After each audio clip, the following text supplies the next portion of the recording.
Good evening, Council. Do take your seats.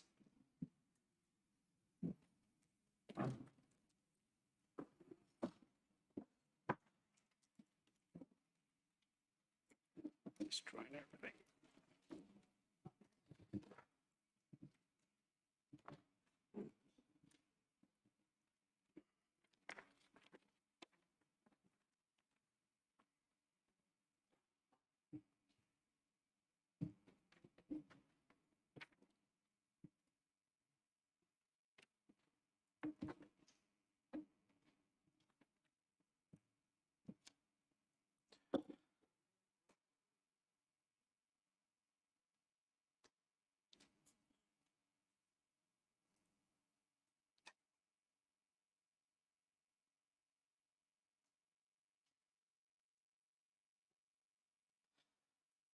Good evening, Council, and good evening, everyone. Welcome to the Council meeting tonight. Before we start the formal business this evening, can I remind members that we are maintaining COVID-safe arrangements in this meeting this evening. Despite the changes in national guidance, please, where possible, avoid moving around or leaving the room unless absolutely necessary, of course. Feel free to wear your mask throughout the meeting if you feel more comfortable. Could all speakers using the microphones please use the hand sanitizers and wipes provided on the lectern? Speakers will not need to turn the microphones on and off, as this will be controlled automatically. Moving on to item 1, apologies. John, would you read out the apologies, please? Thank you, Lord Mayor.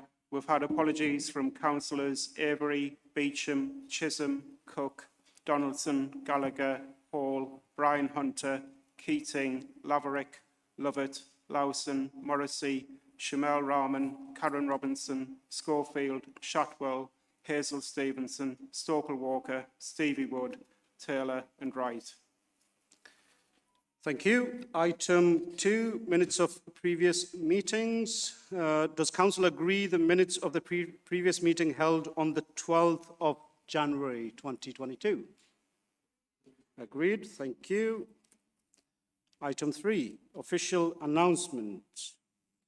Members may be aware that former councillor John Marshall sadly passed away in December. John grew up in the East End of the city, but then moved to live in Fenham, representing the Newburn ward from 1983 to 1984, before he returned to represent Wingrove from 1987 until 2004. He served as your Lord Mayor of Newcastle in 2002 and played a major part in Newcastle becoming a fair trade city.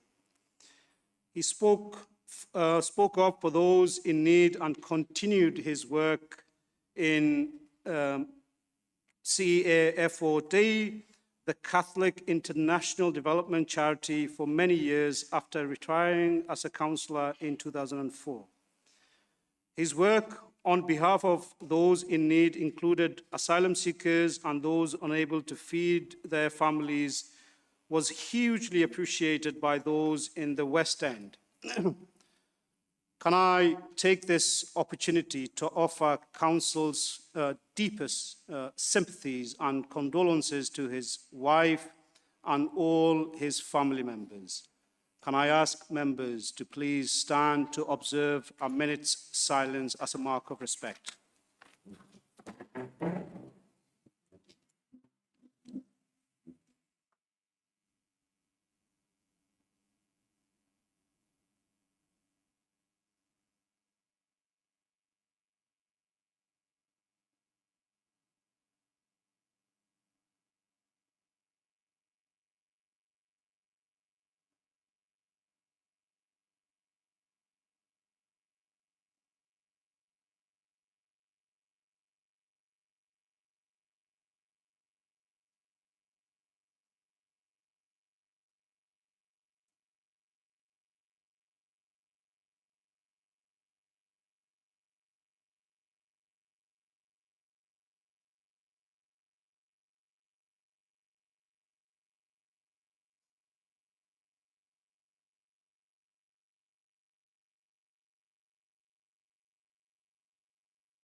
Thank you, Councillor.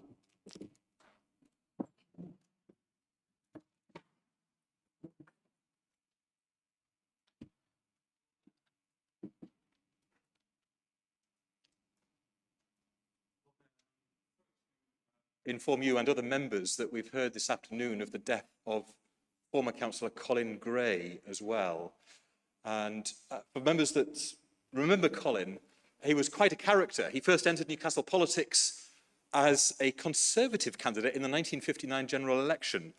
But he saw the light and went on to join the Labour Party and served on Tyne and Wear County Council, as well as when the City Council was its successor body, as a councillor for Monkchester from, I believe, 1986 to 2002. Colin was chair of the Finance and Resources Committee, but his real passion was the arts. He was chair of the Theatre Royal Board, he was chair of the Mansion House Trust, and he could always be relied on for a bit of high culture to punctuate the sometimes dreariness of council meetings. And I know that Lord Mayor, he's been in poor health recently, but it's very sad to hear of his passing. And I know that Council will want to send our condolences to his family on such a sad occasion. I understand that funeral arrangements will be circulated when they're known. Thank you, Councillor, for that very sad news indeed. And of course, Council sends our deepest sympathies and condolences to all his family members.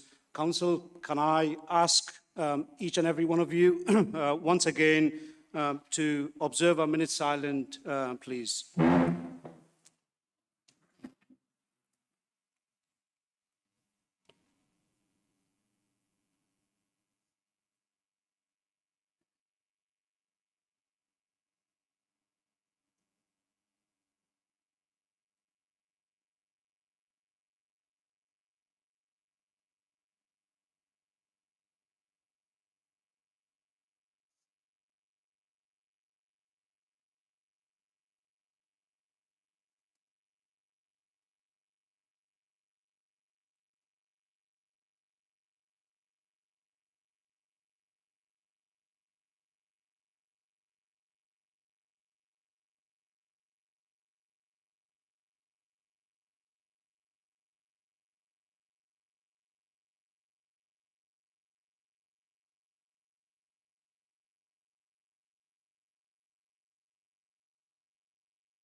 Thank you, Council.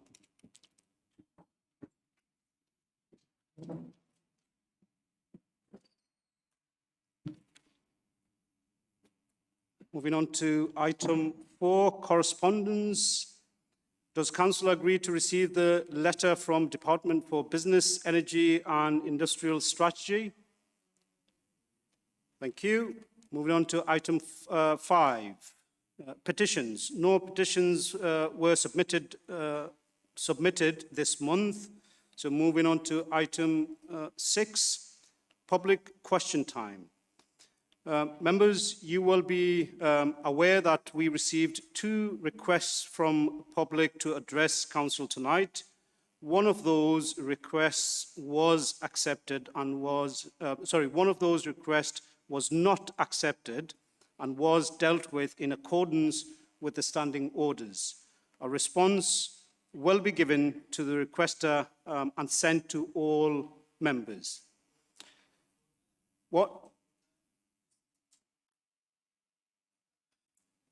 Just as a point of clarification, Lord Mayor, last month we are all aware that we received a presentation through public questions by Ms Pittman. None of us could distinguish what was being said because the reception was so poor. Tonight, Lord Mayor, the justification of Ms Locke not being able to speak is because it was duplication. Well, it could hardly be duplication, Lord Mayor, when none of us could hear what was said the previous month. Ms Locke is here this evening. I would hope that you would be able to speak and address this council, Lord Mayor. Thank you. Thank you, Councillor Donnelly. Councillor Cott, yes. Thank you very much, Lord Mayor. I do appreciate that the council has procedures for dealing with such things, but I think we're in a position where the way in which the public might view the decision, the advice that we received may not be in accordance with what we would like. It's really important that, that residents, members of the public are able to come to this chamber and to raise important issues of public interest. And I think, and I would urge members not to, on this occasion, to take the advice that we've received, but to actually allow this question to be put. As Councillor Donnelly said, this was something which was approached last month, but we weren't able to hear fully the question. It won't necessarily be exactly the same question, and I just think that really, as elected members, we're here to listen to people, and what impression does it give if we deny people the right to speak? Thank you very much, Lord Mayor. Thank you, Councillor. Thank you, Councillor Cott. Can I make this absolutely clear for the viewing public and those members of the public who are here attending this council meeting? It is your democratic right, and each and every one of us elected members would always and do continuously welcome residents, our citizens, to attend this council meeting to address with their concerns and questions. It is their fundamental democratic right. We, all of us believe and act on that. With regards to last month's question that was presented, I am somewhat disappointed, Councillor Donnelly and Councillor Cott, when you make reference that you were not able to hear the question being posed or the response. You perhaps should have made that known at that meeting. Going back to the response, can we have silence here, please? Going back to the response, I am absolutely clear and happy to receive the direction from this council's legal team with regards to the reasons why the request was not accepted, and I encourage the very member of public who wish to come back in future months. They're more than welcome. At this point, can I ask John Swiftly if you have anything to add, please? Thank you, Lord Mayor. As you say, the request was dealt with in accordance with standing orders, which provides that where a proposed question or address relates to issues that have been raised at a recent meeting, then they will not be allowed unless there is a good reason to do so. And Lord Mayor, I mean, obviously the comments have been made about the audibility of the question at the last meeting. This has just been raised with us now. I would say I don't think there was any issue with the Cabinet member's response in terms of its ability to be heard. And I think it's also, I mean, it is a matter of fact that we are reviewing standing orders, so some of those issues will be considered in that context. But in terms of the urgency or the immediacy of the issues, I should also perhaps make clear that the Council's existing Convention on Public Questions and Addresses also makes clear that public questions and addresses should not relate to individual planning applications, licence applications, grant applications or appeals, because I do know it's been made that it has been raised in the context of planning applications that will be considered at Planning Committee this Friday. So that would be another concern with the address that was being proposed to be heard today. But as I say, Lord Mayor, that request was dealt with in accordance with our existing provisions in standing orders. Thank you very much, John, for that further clarity. Councillor Donnelly, I could see your hand raised, but I wasn't going to interrupt. I hope this is... Sorry, Lord Mayor, it was just in connection with what you said around both myself and Councillor Cott not hearing or expressing that view at the time. I don't think many other elected members would have actually heard what was being said. Furthermore, Lord Mayor, the evidence will be on YouTube because, as we all know, these council meetings are recorded, and I'm sure that recording will back up what's already been said by both me and Councillor Cox. We could not hear what was being said by the member of the public. I appreciate- Therefore, we are not informed as elected members. The person is here this evening, Lord Mayor, and in light of that problem, I do not see why we would prevent the person from speaking. Thank you, Lord Mayor. Point quite clearly made, Councillor Donnelly, and I'll refer you back to the point which I quite clearly made. It wasn't a direct response to you, it's a response to the entire council. If you do not, if you're not able to hear any speakers, then it is at that particular moment you make us aware to ratify. Thank you very much. Did you want to make a remark, Councillor? Yeah? Sorry, not you. No. Yes, Councillor Woodard? Yes, I am coming to you. Do you want to come to the lectern, please? Lord Mayor, we've had some discussion about this. Clearly you weren't at the same meeting we are because I didn't hear it either. Can I move, therefore, suspension of standing orders to allow the question from the member of the public to be put?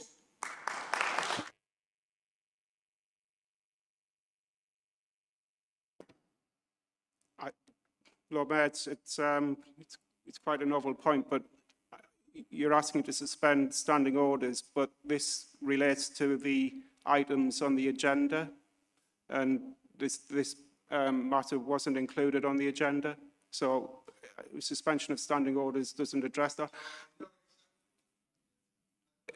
Lord Mayor, if I could just continue.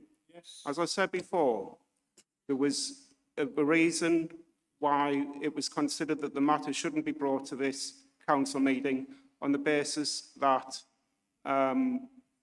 it covered a matter that had been dealt with previously.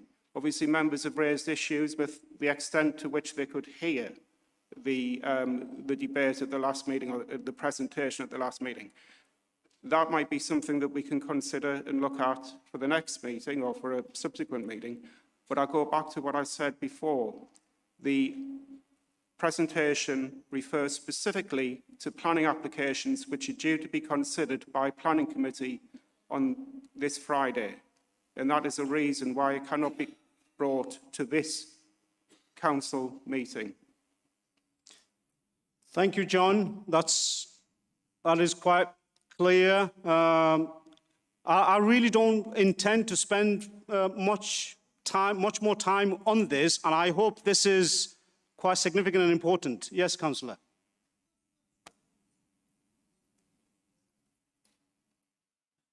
Lord Mayor, I would welcome a view on whether Standing Order 3D, which says that, but subject to that, the Council may direct the order of business to be altered by a resolution passed on a motion without notice, which will be moved, seconded and put without discussion. I think that would suffice rather than suspension of standing orders. Lord Mayor, that refers to the order of business. That is the order in which business is transacted. It doesn't extend to adding to business. Thank you very much, John, for that clarity. So, moving on to deal with the rest of the agenda.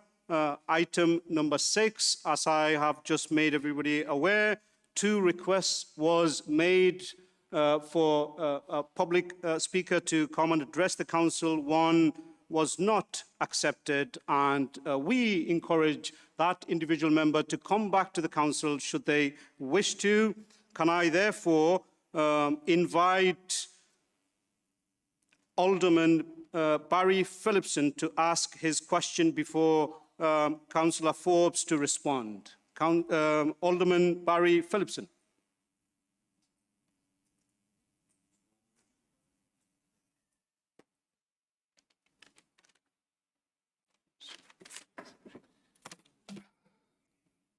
Thank you, Lord Mayor. Lord Mayor, a great number of residents in the Outer West rely on buses to move in and around Newcastle. As we know, fares are already too high, and many residents are alarmed by the rumours that are circulating that some services may well be cut in the very near future. The pandemic has hit people hard. Budgets, as we know, are stretched, and increased fares and services cuts will have a massive impact on residents in the Outer West. Residents may well be forced into their cars just to avoid arriving late for work or to simply reach an appointment on time, and traffic will likely increase, impacting upon air quality, which will suffer as a result. Could I ask, therefore, what the Leader of Council, along with the relevant Cabinet member, is doing to protect bus services in the Outer West to ensure fares don't increase?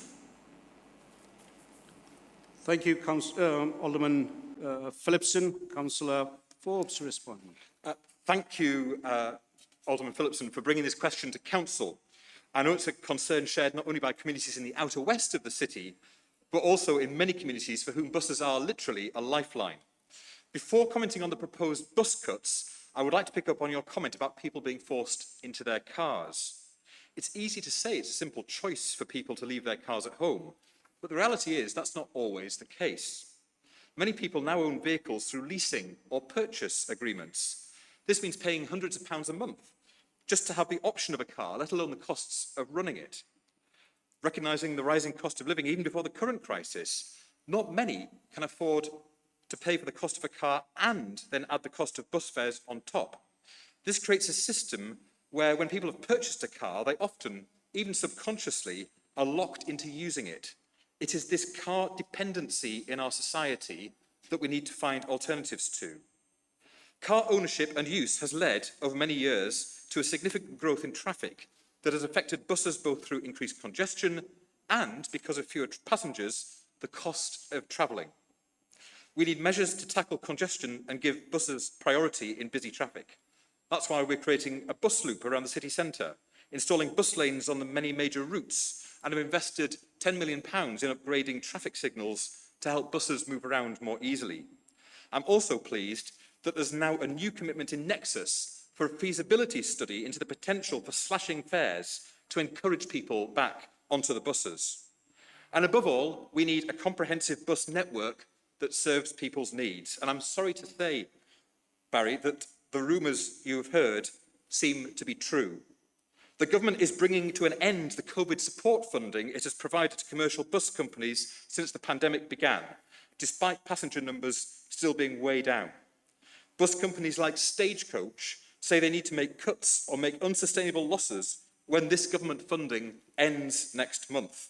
Services which were commercially viable before the pandemic no longer make money, and that could mean either fewer buses each hour or whole routes or sections of routes being withdrawn. Where commercial bus routes are withdrawn, Nexus has the legal powers to use public money to provide a replacement, and it already does this with about 10% of bus routes in our city.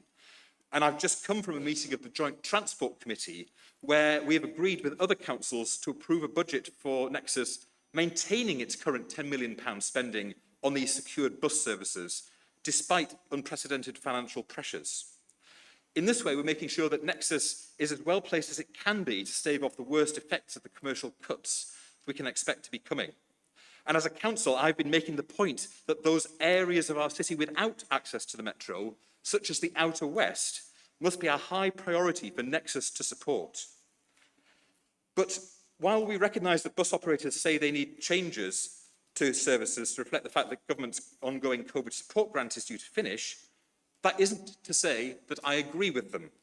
We supported the bus companies through the pandemic by paying them the concessionary travel grant, even when there was virtually nobody travelling. I'm asking them to look carefully at the additional profits that they made last year, in some cases 100%. And I am therefore also creating a new bus board, and will be inviting the bus operators to formally present their proposed changes and subject them to democratic scrutiny and oversight. The people need a voice about buses now more than ever, and I am determined to ensure that they are heard. I'm also fully committed to defending as many bus routes and services as possible in this city, in marked contrast with the Conservative government, which appears content to allow them to wither and die. Thank you, Lord Mayor. Thank you, Councillor Forbes. Alderman Phillipson, if you wish to respond. Yes, thank you, Lord Mayor. I am reassured by the comments from the Leader of Council about the future arrangements which he wishes to put in place. just to put it in context, I know there are other areas in the city who will seek to benefit from the proposals that Councillor Forbes has put forward. In the Outer West, there are many wards where access to health is an extreme struggle. In my own ward, for example, people who rely on public transport need 2 buses to access the hospitals in our city. There is no GP services in Leamington, so again, it's travel. And to use a phrase which has just recently appeared within the last week or so, until recently, people had to do their shopping out by travelling out over the ward because we only had a small supermarket. I'm pleased to say, to quote the phrase which has just come into being, life has just got a little better in Leamington thanks to the new supermarket which has appeared. But without decent public transport, accesses to services from people in Leamington and the Outer West will be extremely difficult and may well, which is another thing I have heard, cause health appointments to be missed, which is very expensive, both in terms of the people who are seeking assistance, but also for the NHS in terms of field appointments. So I am greatly reassured by what Councillor Forbes has had to say and look forward to those measures being put in place. Thank you, Lord Mayor, for the opportunity to address Council. Thank you, Alderman Phillipson, for attending Council to address the Council. Yes, Councillor. Would you come to the lectern, please? Just in case people don't get to hear you properly, clearly. Thank you, Lord Mayor. Yeah. Just to make the point that I accept that the leader was asked to respond to a question, but he also used the opportunity to make a speech. In the circumstances, will he allow the opposition spokesperson to make a speech in response? Is that your question? Yes. Yeah, would you sit down? Thank you. I'll respond. I'm asking you, Lord Mayor. Yeah, I'll reply. Thank you very much. Yes, I think the entire council has enough practice when we ask councillors to pose a question. Within those questions, there always tends to be a statement or a speech. In the leader's response, I did not see or hear anything different that the leader would have done than to respond. So I don't have any issue with the response that I've had. Thank you very much. Moving on to, yes, Councillor. Would you come to the lectern, please?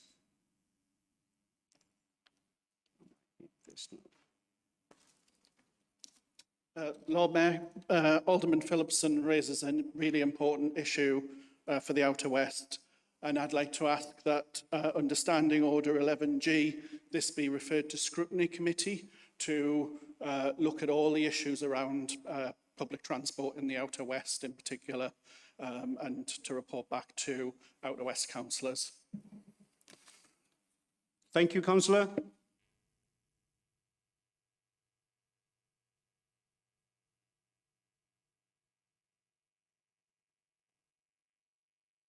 Okay, I am being advised in that case it will have to be moved and seconded and voted on. So I take you have just moved that. Do we have a seconder? Is that you seconding? Thank you very much. Is this agreed? It is agreed. Thank you very much. Moving on to item 7. Independent Remuneration Panel Annual Review of Members' Allowances 2022-23. First of all, does Council agree that Mr. Eric Richards, the Chair of Independent Remuneration Panel, can speak under Standing Order 29 to present the report which sets out the panel's recommendation? Is that agreed? Yes. Thank you. Can I invite Mr. Richards to introduce the report? Then I will call on Councillor Robinson to move the covering report, seconded by Councillor Durand. Mr. Richards. Thank you, Lord Mayor. Lord Mayor, councillors, can I thank you again for the opportunity of presenting a report. This is like Christmas. It seems to come around once a year.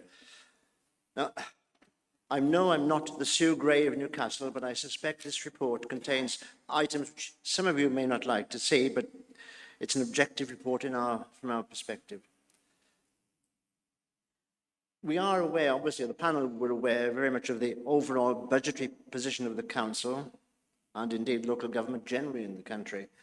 And it was disappointing to hear today that some authorities may even face bankruptcy.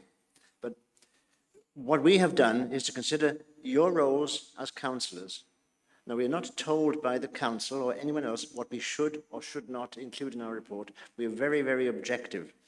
And we therefore have come to a conclusion which does recommend a small increase. I'll come to that in a moment.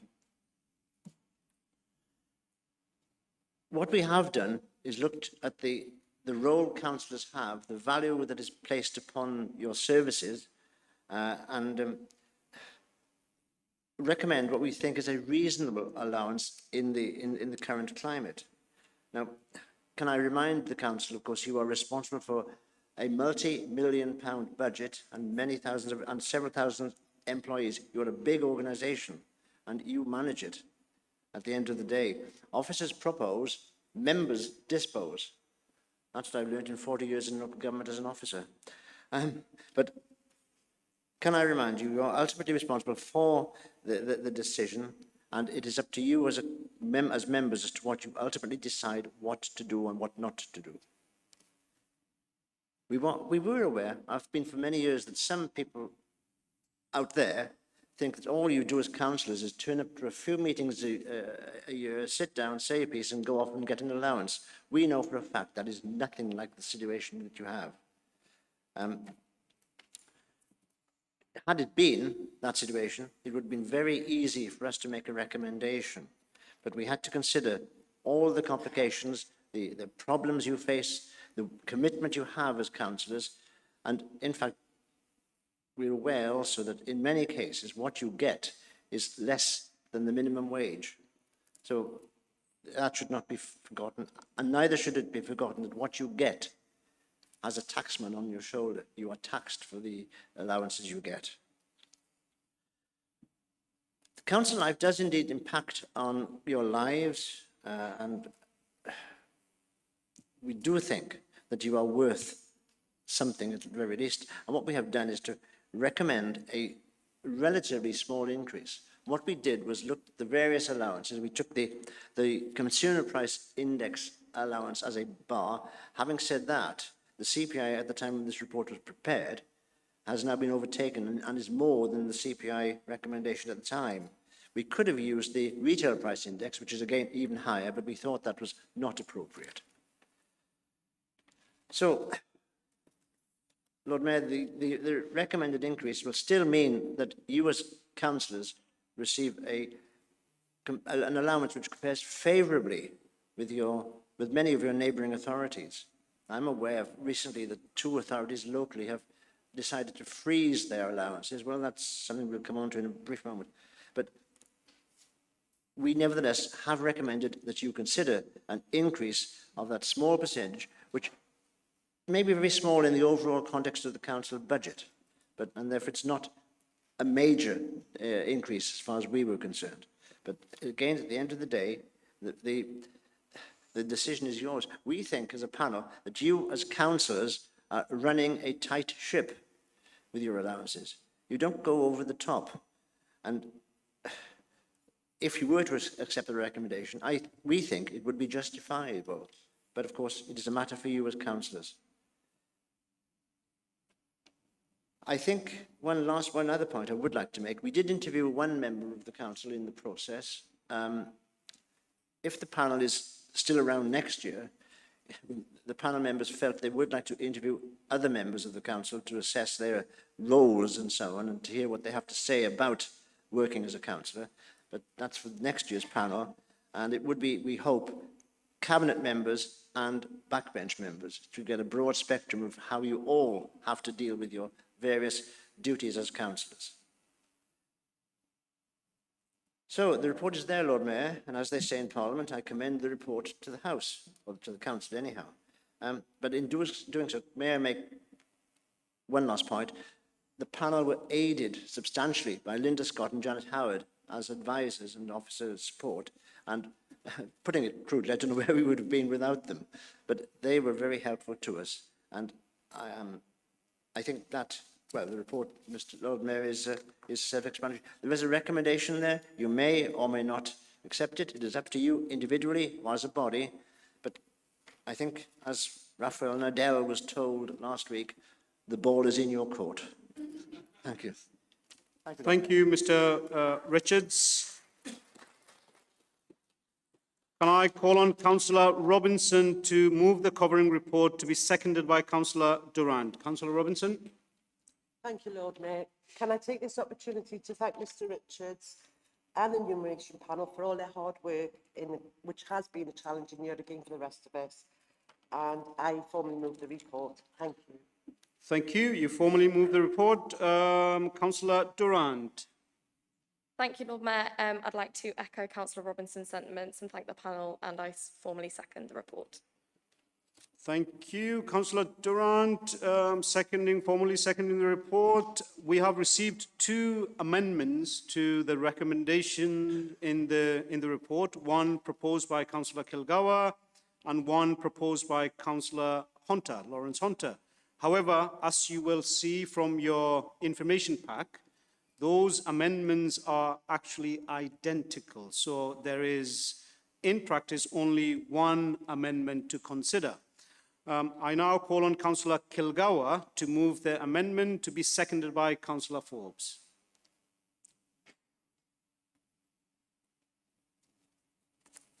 Thank you, Lord Mayor. Can I echo Councillor Robinson's thanks to Mr Richards and the independent panel for this report and all the work that sits behind it, and also thank him for his kind words and recognition of the work that we all endeavour to try and carry out. Lord Mayor, councillors are members of our communities, those same communities who have withstood the challenges of a global pandemic and the truly unique and often difficult circumstances surrounding that, including for some, furlough, reduced working hours, or, sadly, unemployment. Given this context, and knowing that the residents we represent all face soaring food and energy bills and increased national insurance contributions, coupled with the ongoing cuts to council finances by this Tory government, it would be wholly wrong for us to accept an increase in councillors' allowances, however small they may be. So with that in mind, can I move the Labour Group amendment to again freeze councillors' allowances and to increase the dependent carers' allowance to £9.90 in line with the Newcastle living wage? Thank you, Lord Mayor. Thank you, Councillor Kilgour. Can I invite Councillor Forbes to second this amendment? Thank you, Lord Mayor. And can I also thank Mr Richards and the panel for their work. It's always good to have an independent assessment of what people think that we're worth. And I know that members have exercised huge restraint in allowances over the last decade in this chamber or this council meeting. They've been cut by 5% in 2012, and they've been frozen or had just the inflationary cost increase every year since then. And we do that because, as the Deputy Leader says, we stand alongside our communities in the financial difficulties that they face. We know that many of our communities feel under financial pressure, and we think that it is inappropriate that we would take a rise at a time when poverty is on the increase. There are, Lord Mayor, other ways to value councillors. It's not all about money. And what we are also calling for alongside this freeze, more generally, is a return to civility in public life in terms of the way that those elected to public office are spoken to or referred to, particularly on social media. I just look at the comments that resulted from the Evening Chronicle headline about this very proposal, which has been brought to this council by an independent panel, which generated huge levels of abuse and vitriol from the public. We have to say that that is unacceptable. We have to challenge the idea that somehow councillors are fair game on social media. And yes, Lord Mayor, we have to ensure that we continue to show restraint despite the inflationary cost pressures and the increased cost of living. These are big challenges, Lord Mayor, but we know that if we work together as a council, we can do our bit to return civility to public life and demonstrate through the actions of people in this chamber, hopefully, what it is to conduct politics maturely and sensibly. And I hope it's in that spirit that members will support this amendment tonight. Thank you, Councillor Forbes. I now call on Councillor Lawrence Hunter, who would have moved the same amendment to be the first speaker in the debate. Councillor Hunter.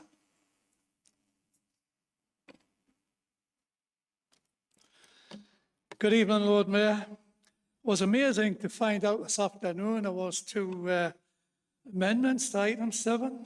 I think it might be a first. I don't know, but it was for word, I would think. I think it should go down in history.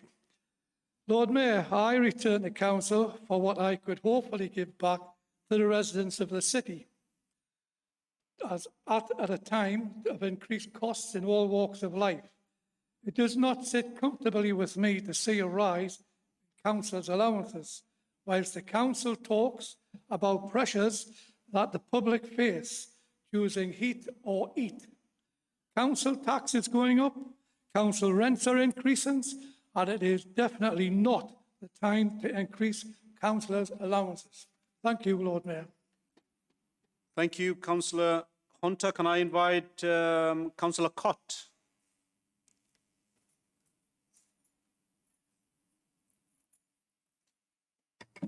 Thank you very much, Lord Mayor.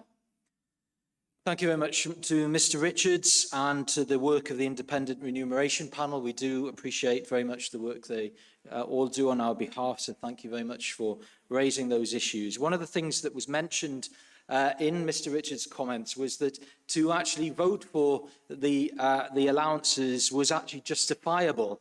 But I pose a challenge: is it fair or desirable? And I think that it is not. For all the reasons people have raised tonight. It's really important, I think, that we send out a message to residents that we are aware of the sacrifices that they have made during this pandemic crisis. And we need to really think very carefully before we take action. And I will be supporting the amendment, as will members of my group. There is the cost of living crisis that's been mentioned, national insurance, there are challenges of unemployment. There are also big challenges in this city in terms of child poverty, where almost 40% of children live in child poverty, which I think is something we all have to be very concerned about. Now, of course, members work very hard, but that's not the point. We have to be seen to be doing what is right for our residents, for our local communities, and this is not the right time to be voting for increases in allowances.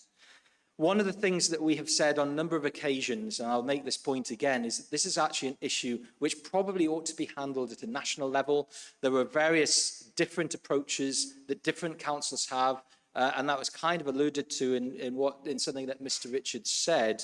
And it may be something that we need to think about and lobby the LGA on, because I think it would be important for this to be handled in the most transparent way with a kind of national approach to members' allowances generally. So members work hard, but residents in this city are in great need, and we need to support our residents, and we need to vote against increases in allowances. So we will be supporting the amendment. Thank you very much, Lord Mayor. Thank you, Councillor Cott. Can I invite Councillor Donnelly?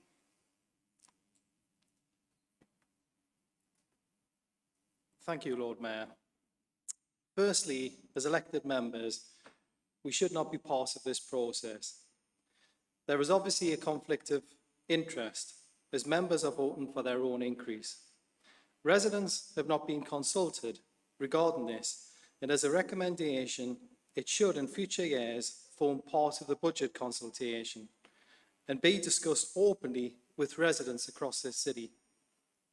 I hope that we can write to central government to try and reflect these flaws. Furthermore, whilst the proposal in front of us this evening freezes members' allowances, this will save 28,000.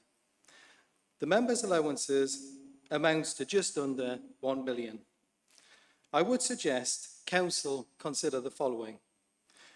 With communities struggling to heat and eat and spiralling costs of living, and as the Leader of Council states that the demands for services is greater than the resources, we have the opportunity to halve or suspend councillors' allowances for a year, making a significant saving which can be put into key services such as the reintroduction of school crossing patrols, which were suspended at a cost of £212,000. Lord Mayor, these are difficult decisions in difficult times, but we have no choice than to try and put money back into the budget to offer the valuable services that our residents desperately need. Thank you, Lord Mayor. Thank you, Councillor Donnelly. Can I invite Councillor Ferguson? Councillor Ferguson has no further comment to make. Thank you very much. Can I invite Mr. Richards, should you wish to respond to any of those points raised? Briefly, Lord Mayor, I appreciate the concern, and these were points which we considered in our discussions in the panel. But I would merely make one final comment. The decision is yours. You do not have to have the allowance increase. Equally, members may wish individually to say thank you, but no thank you. The decision is yours as members. And as to the national picture, I think last time we had a national scheme, I think was the attendance allowance, and that did lead to anomalies, I know. But, Lord Mayor, the matter is one for the members individually. Thank you very much, Mr. Richards. Can I invite Councillor Robinson, who now has the right to reply, should she wish to? No, thank you very much, Councillor Robinson. So is this amendment agreed? Thank you. Does Council agree with the recommendation as the amendment, yeah? Thank you. Moving on to item 8, proposed exemption from attendance at council meetings. Can I call on Councillor Robinson to move the report, to be seconded by Councillor Durant? Thank you, Lord Mayor. I formally move the report. Thank you. Councillor Durant. Thank you, Lord Mayor. Formally second. Thank you. Does Council agree the report recommendation? Thank you. Moving on to item 9, adult social care local account. Can I invite Councillor Kilgour to introduce the report?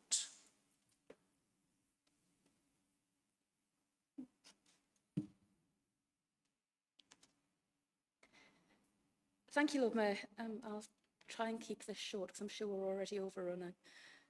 Firstly, can I remind everyone that this report focuses on the year 2020 to 21.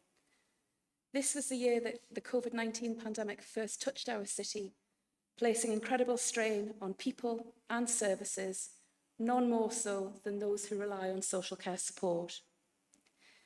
Thanks to the incredible efforts of social care workers, the voluntary and community sector, and local people who stepped up in the face of a crisis, we were able to keep vital services going and continue to support people who needed their care and support more than ever. I'm sure members in this room share with me my pride in the way our city responded and in the sacrifices made by people right across the health and social care system to help keep our local people safe. As always, I'm very grateful to Health Watch for their contribution to the local account, which highlights the challenges faced by people and services in our city and the efforts made to overcome them. I'm also really proud of the joint work with our collaborative Newcastle partners during the 2021 year and the ongoing work since, and echo concerns about the increased demand for services like safeguarding and mental health. And I welcome Health Watch's positive comments about our plans to address this. As Health Watch comment, feedback via the user survey due in 2022 will be an important mechanism to help inform a greater understanding of people's experiences of social care during the pandemic. As the report points out, this survey was unfortunately stood down nationally during the pandemic due to the immense pressure social care services were under. There's a lot of information in the report which I won't go into now, but points to highlight from the report include that due to the pandemic, 2020 to 21 was a very different year, which has led to a fluctuation in requests for support nationally and which has had a significant impact on adult social care budgets. Also, the fact that there's been a significant increase in safeguarding concerns and Section 42 inquiries, a pressure on the service which has remained throughout this current year. We've put in additional short-term capacity to help deal with the increase in concerns, and we've also undertaken work with partners to better understand the drivers for this increase. And we should recognise also that carers have been particularly affected by the pandemic. However, an added bonus of the vaccination programme is that it helped us identify over 700 additional carers in the city to whom we can now offer support. I'll not go into any further detail, Lord Mayor, as I assume members have read the report, but I'm very happy to take questions. Thank you, Councillor Kilgour. Can I invite Councillor Higgins to be followed by Councillor Hoddard? Councillor Higgins. Yes, can I thank Councillor Kilgour for this report, and obviously she has another report later on addressing some of the same issues, which points out really the challenges we face in delivering services with less and less resources to do so. I just want to point to the encouraging figure, I think it's 86% of success in keeping people in their homes after discharge from hospitals. And my question relates to that because in that context, there is the mention about the increased use of technology, and I've actually seen the use of technology in relation to supporting older people in their homes, but also personal contact, Lord Mayor, is a very important aspect of social care. So I wondered if Councillor Kilgour would like to comment on the progress of, I think it's called the Reablement Pilot, and the checks and the balances that we actually undertake to ensure that our service users, particularly older ones, are not disadvantaged by the increased use of technology. Thanks very much, Lord Mayor. Thank you, Councillor Higgins. Councillor Hoddard, to be followed by Councillor Kemp.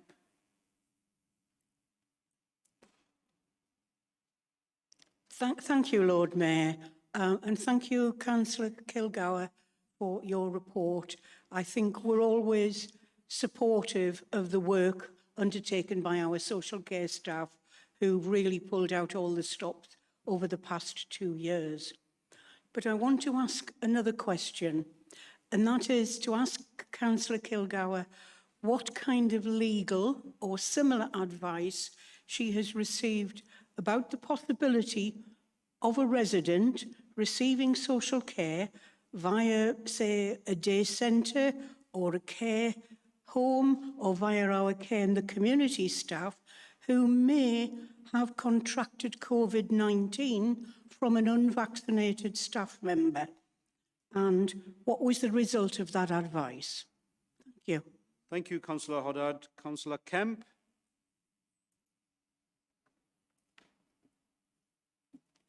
Thank you, Lord Mayor. Thank you, Councillor Kilgour, for the report, and I think it exemplifies the excellent work of the service and all of the partner organisations in delivering critical services, particularly during the most testing of times.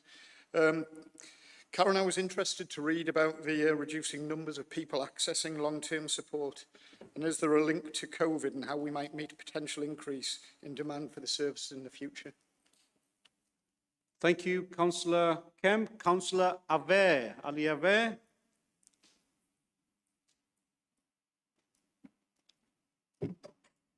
Thank you, Lord Mayor.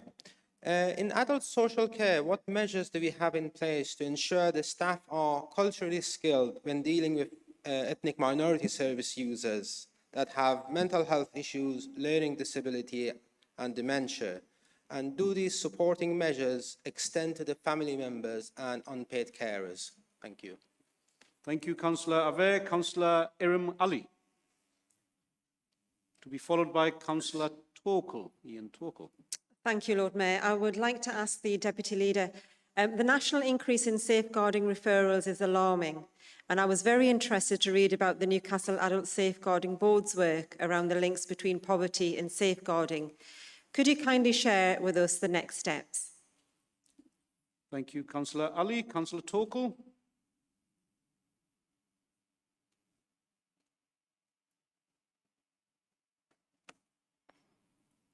Thank you, Lord Mayor. I've been impressed with the ideas behind Collaborative Newcastle. Could you mention some of the practical improvements it's brought to health and care in Newcastle?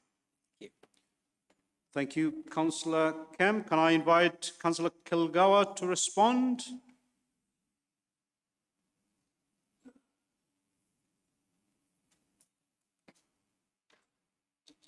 Thank you, Lord Mayor. There were some really good and interesting questions there. Councillor Huddart asked about, well, firstly, can I just thank Councillor Huddart for her supportive comments of our adult social care teams, and I'm sure that our staff will appreciate that they enjoy the support of the whole of Council. So thank you for that. You asked about legal advice about residents. You'll appreciate that with the onset of COVID, we undertook, or our officers undertook, significant risk assessments and worked with our providers to both understand the risk and understand how we can best mitigate against that risk. Both with our own staff and with those that we commission, we work very hard to make sure that anyone who wasn't vaccinated wasn't working directly with residents. So thankfully, the rate of unvaccinated care workers in Newcastle is relatively low, certainly compared to the figures nationally, which has meant that we've been able to actually redeploy people within the system. So if somebody isn't vaccinated, for whatever reason, and we have to recognise that sometimes people are not vaccinated because they have a medical reason not to be, where we've been able to, we have redeployed people into other roles, which has helped us prevent contact with vulnerable residents by people who are unvaccinated. Councillor Ave asked about cultural awareness training. I'll have to get back to you on the detail on that. As far as I'm out, certainly I know it's something that my colleague Councillor Ali has been working very hard on and has done since she joined Cabinet. And I think it's something that we discussed when we initially started talking about some of the support to the public health team and the importance of cultural awareness there. And I know it's something we've discussed with our voluntary sector partners also. I think it's also something that health scrutiny, I think there was a task and finish group that was also talking about that cultural awareness. So it's something that we are very much aware of. We are rolling out. It is something that we're encouraging both our own staff and providers to look at. But I would have to get the detail for you because I don't have that immediately to hand. Councillor Higgins asked about our reablement pilot and the use of digital technology. The first thing I would want to do, Councillor Higgins, is reassure you that this is not about replacing personal or social contact. But what we have to recognise is that sometimes actually some of the contact can be invasive. It can be about invading somebody's privacy, and these aren't services that are only for our older population. These are also services for some of our much younger residents, and including people with learning disabilities and autism. So some of the digital, some of the work that we've been doing has been around having voice-activated prompts to remind people that it's mealtime, that they need to eat something, that they need a drink. Some of it's about preventing falls. So if it's an older person, there are smart lights, for want of a better description, that are motion activated, so that if somebody's getting up during the night, then at least they can see where they are, they can see what's in front of them, and are less likely to trip and fall. So hopefully that will reassure you. Certainly we wouldn't be using it if we didn't think there was a benefit to that individual, and we certainly wouldn't be using anything where we felt that the individual receiving the social care wasn't able to use that digital equipment or support. Councillor Ali asked about the link between poverty and safeguarding and the next steps. The recommendations from the work that was carried out about the link between poverty and safeguarding includes practical steps such as safeguarding adults plans for people at risk of self-neglect, addressing the risk of poverty, self-neglect practice guidance to include the risk of poverty, professionals from all agencies being aware of the support available, to informal carers and partners also, and considering them and how we support them in our routine conversations, and to include information about finances in those routine conversations so that it's automatically built into that safeguarding process. We're also working with the Department of Levelling Up Housing and Communities, is it now, as part of their Partnerships for People and Place programme to better understand and break the link between poverty and safeguarding. And through this, we'll work with the Newcastle Advice Compact partners, our Safeguarding Board partners, Department of Work and Pensions, Department of Health, Social Care, to develop new ways of addressing the issues we've found. And the work with the Department of Levelling Up will develop a plan that will build on our actions to date and provide an opportunity to test out new approaches. And actually this will help inform national government practice on funding and policy in this area, which I think is a really positive step. Councillor Kemp asked about numbers of people accessing long-term support and future demand. Some of that reduction is good news. When we talk about diverting to universal or low-level services, we're talking about preventing or delaying the need for more formal statutory support. So for many people, services such as minor aids or equipment at home, early advice and information, being linked into peer support in the community, can help improve their health and well-being without the need to draw on statutory services. And helping to link people into alternative options can help them have more independence for longer. And for some, it may help to prevent social care needs altogether. So when people are linked into their communities, they can retain independence and are less likely to feel isolated and tend to have better long-term health. However, we have seen some increases also, particularly in the people with learning disability and autism cohort.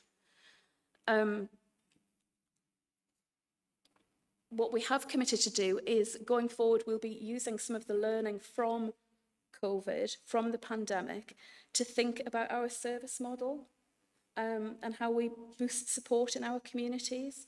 So we've committed to working with the voluntary sector and other partners, and we're looking at future models of care to best support any future increase in demand and hopefully decrease the need for support in the first place. Clearly, it's difficult to estimate what that figure might be, because by the very nature, we don't know how many people haven't come forward because of COVID, how many people have continued to look after somebody at home when they might have come to us earlier. We don't know how many people are simply exhausted and no longer able to care for somebody at home because of the impact of COVID. But hopefully those changes to our commissioning model will help address some of that. Councillor Talker asked about Collaborative Newcastle.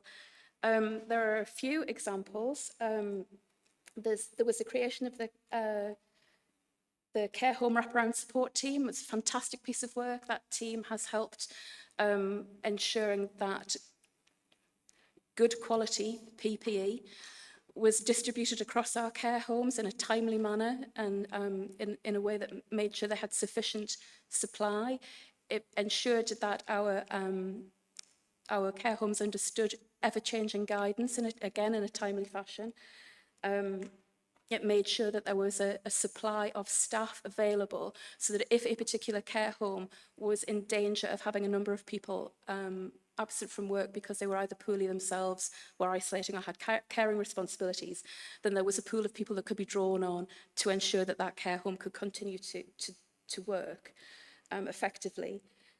We also had the integrated COVID hub Northeast, which was the first of its kind in England, I'm very proud to say. And that's massively increased our testing capacity. It's also really helped with sharing and coordinating of data. And also it's included the purpose-built Lighthouse Laboratory, which is fabulous. And then finally, there's the Children and Families Newcastle, which brings services together, such as health visiting, mental health support, children's therapy, childcare, and a number of other services, which sits in my colleague Councillor Holland's portfolio area. So going forward, Collaborative Newcastle is established as a core part of the integrated care system, and we'll continue to work together in the coming year to focus on specifically on mental health, learning disability and autism, digital and data, homelessness prevention, and hospital discharge. I think that's covered all of the questions, Lord Mayor.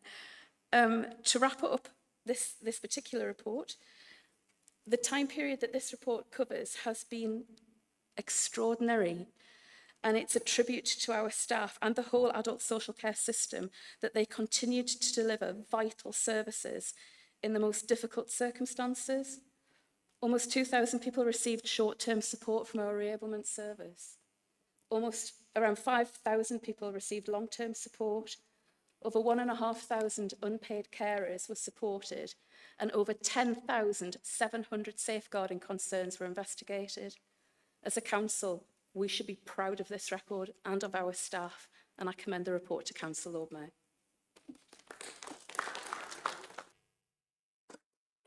Thank you very much, Councillor Kilgour. Does Council agree to receive the report?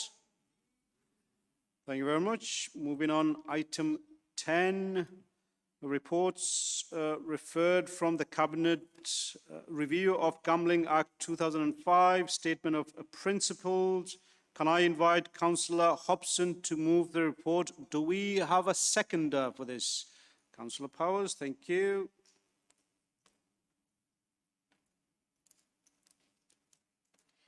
Thank you, Lord Mayor. The report set out in the papers tonight proposes a revised statement of principles in relation to the gambling policy for the next 3 years, which will form the basis upon which applications made under the legislation will be determined by the Council. The new policy will be enforced until January 2025. The draft policy was set out for consultation in September through to November, and one response was received which asked that we include the Gambling Commission Participation Survey from 2020, and we did that, and that's been included. I think, well, the most significant changes to the document are set out in Appendix 3, and I'd like to concentrate on the section relating to the public health approach to gambling to reduce gambling harms, which involves a multi-agency approach and a working group named Community Action for Responsible Gambling, which has been set up with the Council, the gambling industry and support groups working together. Local risk assessments are undertaken for each premise, meaning the licence holder is responsible for ensuring policies and procedures are in place, and consideration is given to the location of the premise in relation to schools, playgrounds, treatment centres for vulnerable adults and those seeking support for addiction.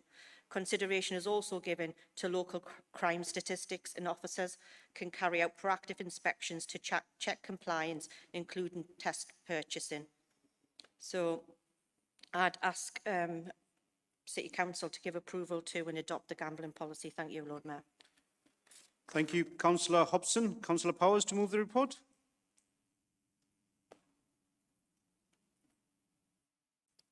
Thank you, Lord Mayor. I formally second the report. Thank you very much, Councillor Powers. Can I invite Councillor Frew to be followed by Councillor Aver, Ali Aver. Thank you, Lord Mayor, and thank you, Councillor Hobson, for proposing this.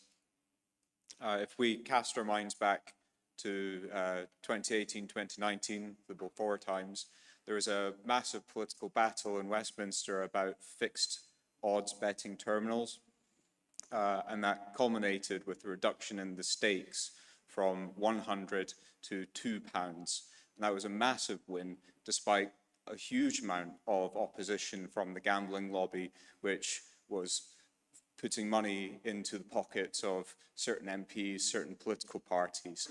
I'd just like to know what our experience in Newcastle has been of the changes to this, because not only were those terminals dangerous to people who could lose huge amounts of money very quickly into these terminals, they were also used for money laundering, because you could feed so much money through and know the return that it was just a way for criminals to clean their money. So I'd just like to hear what our experience in Newcastle is. Thank you, Councillor Frew. Councillor Aver, Ali Aver, to be followed by Councillor Holland. Thank you, Lord Mayor, and thank you for the report. The Cabinet report indicates that the number of betting premises has dropped from 55 in 2019 to 38 in 2022. Perhaps that's to removal of or reducing the limit on fixed odds betting terminals. Nonetheless, if we look at the total number of gambling premises in the city, the number of sites is just over 50.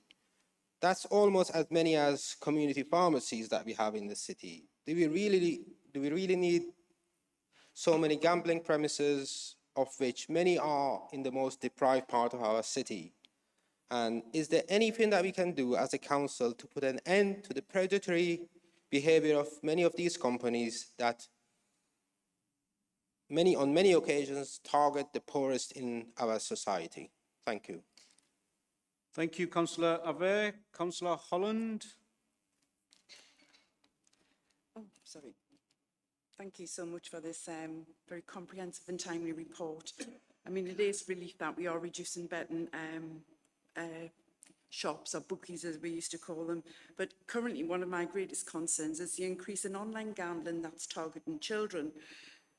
We all know that gambling is addictive, so I can understand why they're trying to pull young people in. And I believe this rise in gaming platforms is actually exploitation of our children. Do you share my concerns, and could you outline anything that we're doing? Thank you. Thank you very much, Councillor Holland. Can I invite Councillor Hobson to reply? Thank you. Thank you, Lord Mayor, and thank you, Councillor Frew.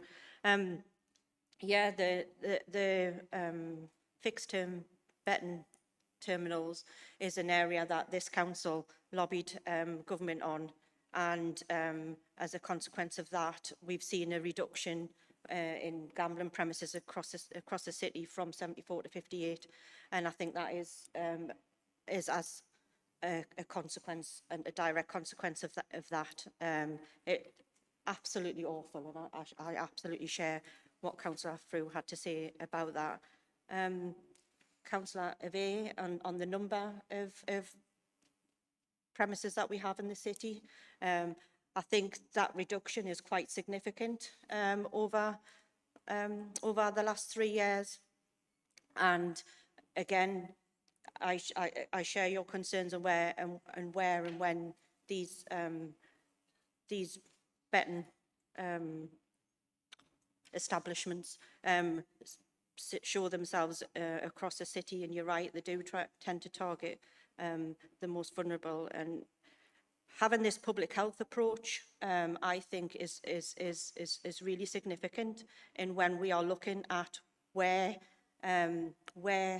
future premises may want to turn up, and having the ability to do those assessments and use all of that information that I talked about earlier on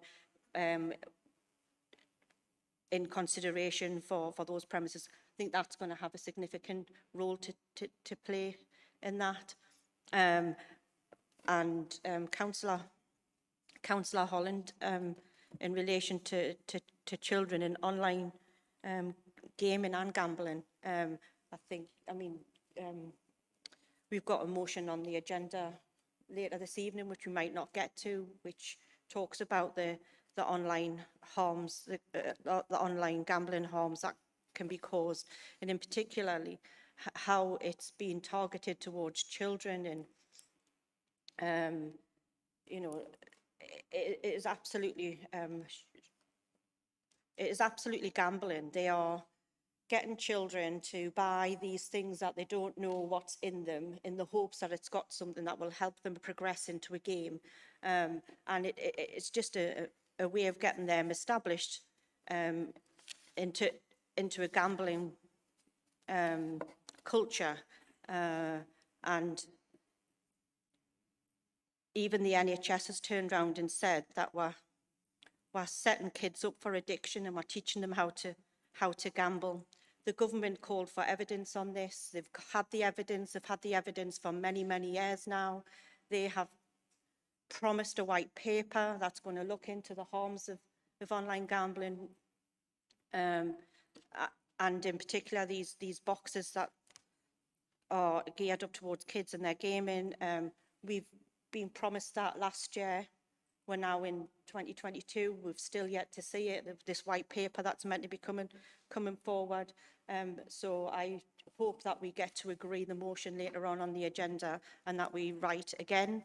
We were right when we wrote to them previously around the fixed term betting on. We are right to do it this time. Thank you, Lord Mayor. Thank you very much, Councillor Hobson. Does Council approve the gambling policy and to agree it being published in its final form? Thank you. Moving on to item 11 questions by members. One question for oral reply is set out on the agenda from Councillor Cott to Councillor Forbes regarding revised governance arrangements for the region. Can I invite Councillor Forbes to respond to that question?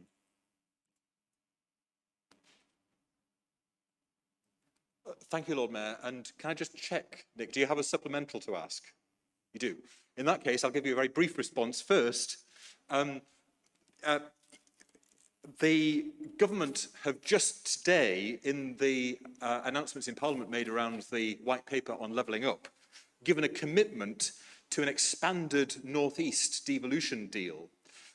This is something which has been subject to discussions in private for quite a while now, but there haven't yet been any formal discussions and negotiations with government on the content of the deal. That doesn't mean that we don't have ideas and ambitions and plans that we want to put forward, but the next stage of the process is for us to engage directly with ministers on shaping that deal further. The one thing that I would add, which has become very clear from the announcement today, is that County Durham are pursuing a county deal and are in the first 9 counties to be awarded such a deal. That means that the question around whether we are looking at LA7 geography or LA6 geography is in effect settled. It's very clear that any new devolution deal will be on the LA6 geography, which is Tyne and Wear plus Northumberland.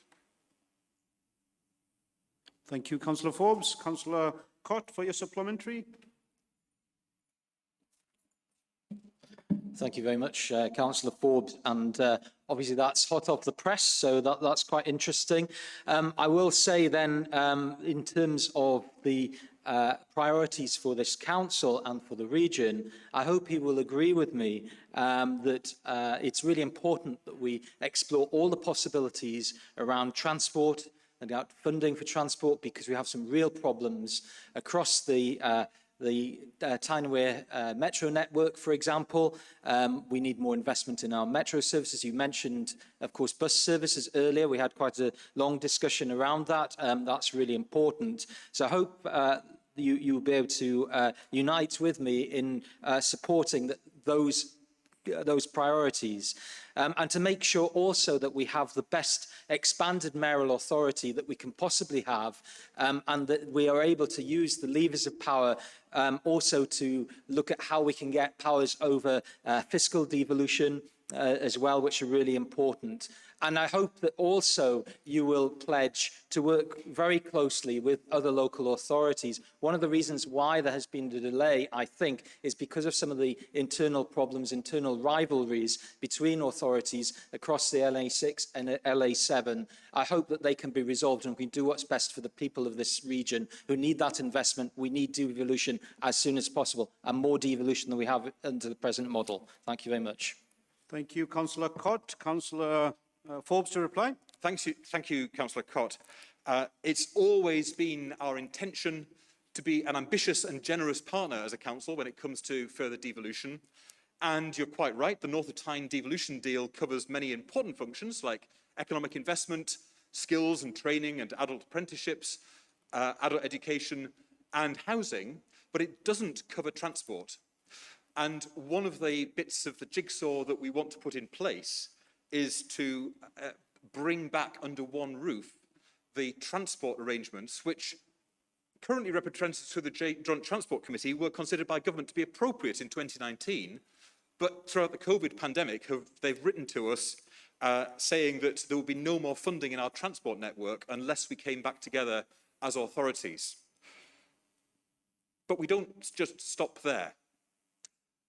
This is an opportunity for a devolution deal, the first devolution deal post-Brexit, post-COP26, and hopefully post-COVID.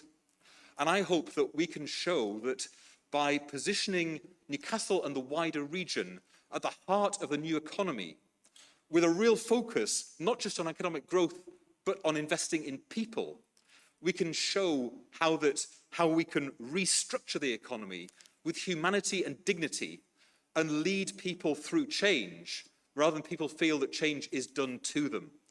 And the driver of this is our net zero ambition. To be net zero by 2030 is a huge driver of creativity, innovation, change, and ultimately creation of jobs. And I very much hope that that concept, zero carbon, zero poverty, and zero inequality, will be at the heart of whatever comes out of the discussions and negotiations which I suspect are about to start. Thank you, Councillor Forbes. You do have a few more supplemental. Can I invite Councillor Ali, Iram Ali, firstly? Thank you, Lord Mayor. I would like to ask the leader, the North of Tyne has helped safeguard and create hundreds of jobs, unlock land for new homes and transformed the provision of adult learning. What are the benefits to Newcastle of potentially moving to a larger devolution area? I can't speak tonight, Lord Mayor. I'll start again. What are the benefits to Newcastle of potentially moving to a larger devolution area? And how will the city's interests be safeguarded? Thank you.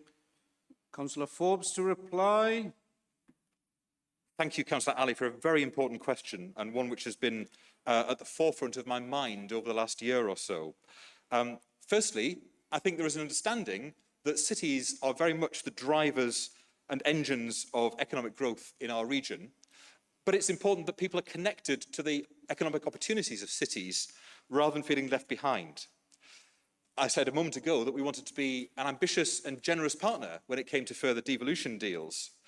And a bigger combined authority covering a bigger footprint will give us access to a bigger investment fund, as well as more devolved powers in areas such as transport, housing regulation, more around skills, and one of the things that I'm particularly championing, an education challenge to transform the life chances of children growing up in this region now, so that they don't feel that they have to move away in order to develop their careers. And I can say to Council in huge confidence that there is entire political agreement across all of the councils involved in these discussions, regardless of political leadership, that we have a clear sense of what it is we're trying to achieve. We have a clear vision of how we can improve our region. And our ultimate focus is to tackle the sense that this is somehow a region in decline. We do not buy into that. We do not accept that as our narrative. We are absolutely determined to ensure that our region has a better future ahead of it than behind it. Thank you. Finally, Councillor Stone.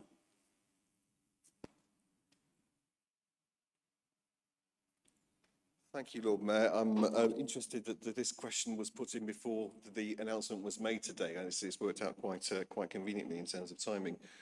Thanks to the leader for his response to the other questions. Could the leader advise whether he agrees with me that the missing pieces of the jigsaw are quite significant?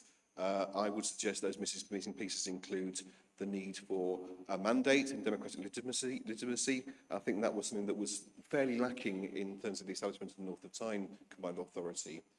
Can he assure me that steps will be taken to ensure that unanimity is and common purpose is going to be evident amongst the joint working arrangements with the South of Tyne in particular, because that has been lacking on notable occasions in the recent past, not most recently at the meeting of the JTC on transport funding last month, in which it is understood that Newcastle Council advised its colleagues that they would not be able to support the budget arrangements that came forward. I note that obviously the meeting we were at a little while ago at Gateshead did a secure agreement. Can he confirm that he did indicate, or Newcastle Council indicated to colleagues last month, that they would not support the budget for transport funding? And finally, could I make a particular plea that the LA6 arrangements do contain and do enjoy the full support of the LA6, because it's my understanding that at least one of the current members of the North of Tyne Combined Authority would prefer to retain the North of Tyne Combined Authority as its preferred way forward. So I don't think all these there is great opportunity here if we can achieve consensus, but the record of consensus to date has not been as great as it could have been. And does Councillor Forbes agree with me that perhaps the North, rushing ahead with the North of Tyne Combined Authority was not, in hindsight, the best way forward that it could have been? Thank you very much, Councillor Stone. Councillor Forbes to respond. Thank you, Lord Mayor. Not for the first time, I would advise Councillor Stone not to listen to tittle-tattle or gossip behind the scenes, because often, as he's been found out on numerous occasions, it's a bit inaccurate. All I can do is speak for this council and the conversations that I've been in, and I can tell council with confidence that there is a clear, united vision for what we were seeking to achieve through a further devolution deal, and that all of the LA6 partners are very much engaged in how we can ensure that it feels like a success, not just for our individual authority areas, but for us all collectively too. Councillor Stone questions whether the creation of the North of Tyne Authority was the right thing to do. It's safeguarded or created nearly 5,000 jobs. It's helped create hundreds of homes. It's supported hundreds of apprenticeships. It's supported thousands of people in adult learning and retraining. Are you saying that that's all got no value, Councillor Stone? It's been a huge success. And it was a first flag in terms of devolution, but I know that much of the work, excellent work that's gone on in North of Tyne, will hopefully develop into the new combined authority area and give us even more confidence for the future as the home of green and blue energy, the home of innovation, the home of digital creativity, and the home that will give people the quality of life that makes this such an attractive part of the world to live in. So, Lord Mayor, Councillor Stone, not for the first time, is seeking, I think, to try to create some little headlines for himself by gossiping and tittle-tattle. I can tell him that I am entirely focused on doing what is in the interests of the people of this city and this region. Thank you, Councillor Forbes. One question marked for written reply has been circulated. The response was included in the supplemental agenda and also published on the website. Moving on to item 12. Cabinet member reports, policy coordination and communication. I will now call on Councillor Postlewaite to introduce the report. And can I remind councillors to ask questions on this item rather than make speeches, please. Councillor Postlewaite.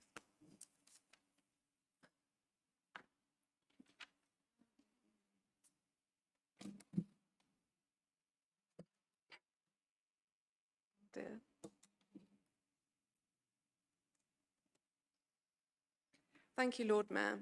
I won't take up much time introducing my report because I want there to be as much time as possible for questions. I'm very proud to present my portfolio report tonight to City Council as it details the immense hard work of council staff that they've performed during a health crisis. They've kept services running, set up new ways of working and risen to every challenge asked of them. Their dedication to the residents of Newcastle is exemplary and I know that all members will be grateful to them. My portfolio is a new portfolio with lots of opportunities to do things differently. I'm proud of the work done this year and open to feedback and ideas from colleagues for the year ahead. I welcome questions. Thank you, Lord Mayor. Thank you, Councillor Postlewaite. Can I invite Councillor Hay, firstly, Alex Hay, to be followed by Councillor Ashby.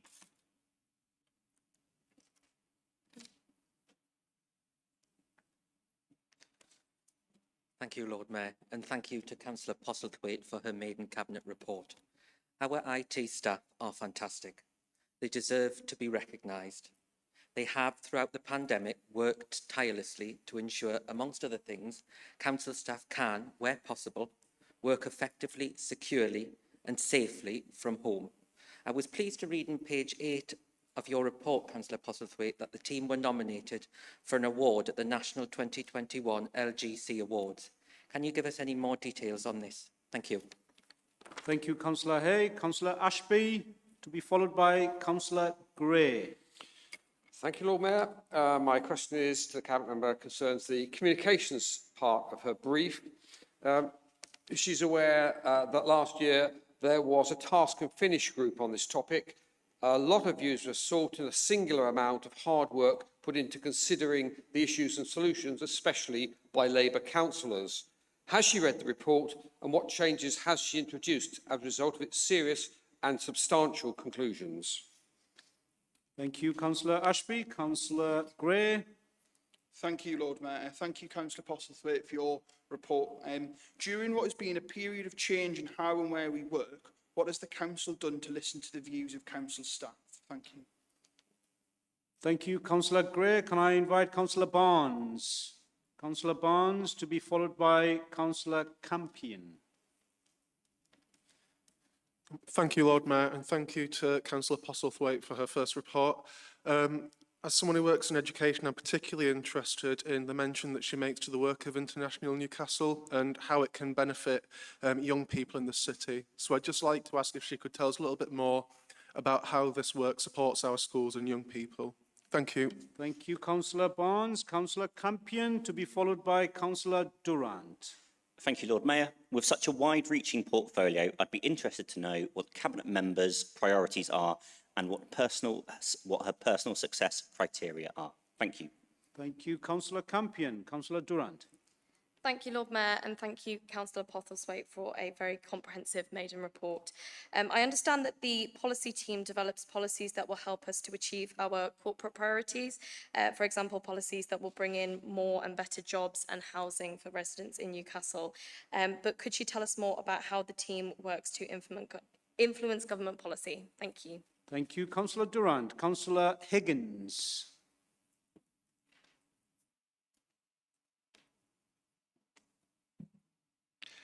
Yes, thanks, Lord Mayor, and can I thank Stella for coming along and presenting her report this evening and also answering our questions so comprehensively at the recent overview and scrutiny panel that we held. My question relates to human resources, and it relates to the well-being of our workforce at a very difficult time, particularly their mental health. It is perhaps of no great surprise that some of our workforce in the most challenging roles have experienced problems with their mental health during the past year. Could the Cabinet member therefore comment further on the implementation of our wellbeing action plans and how you feel that these will benefit not only the staff members themselves, but also the Council as a whole by reducing sickness absence levels and reducing the cost of such absences to the Council? Thanks very much indeed, Lord Mayor. Thank you, Councillor Higgins. And finally, Councillor Powers.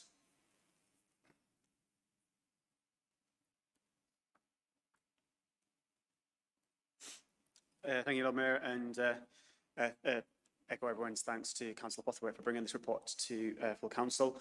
My question is in relation to social media.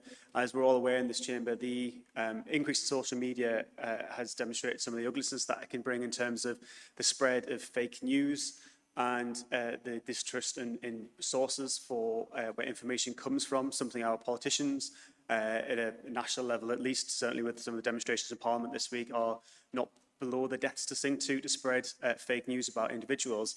But the pandemic's really shown the impact that the spread of fake news can cause and the damage when false public health is put out there and people widely believe it. So my question is, what is the Council doing in order to demonstrate its value as an information provider and ensure that we're a trusted source of information, particularly in connection with public health, as the pandemic's demonstrated? Thank you, Councillor Powers. Councillor Postlethwaite, those were your questions. Whenever you're ready to reply. Thank you.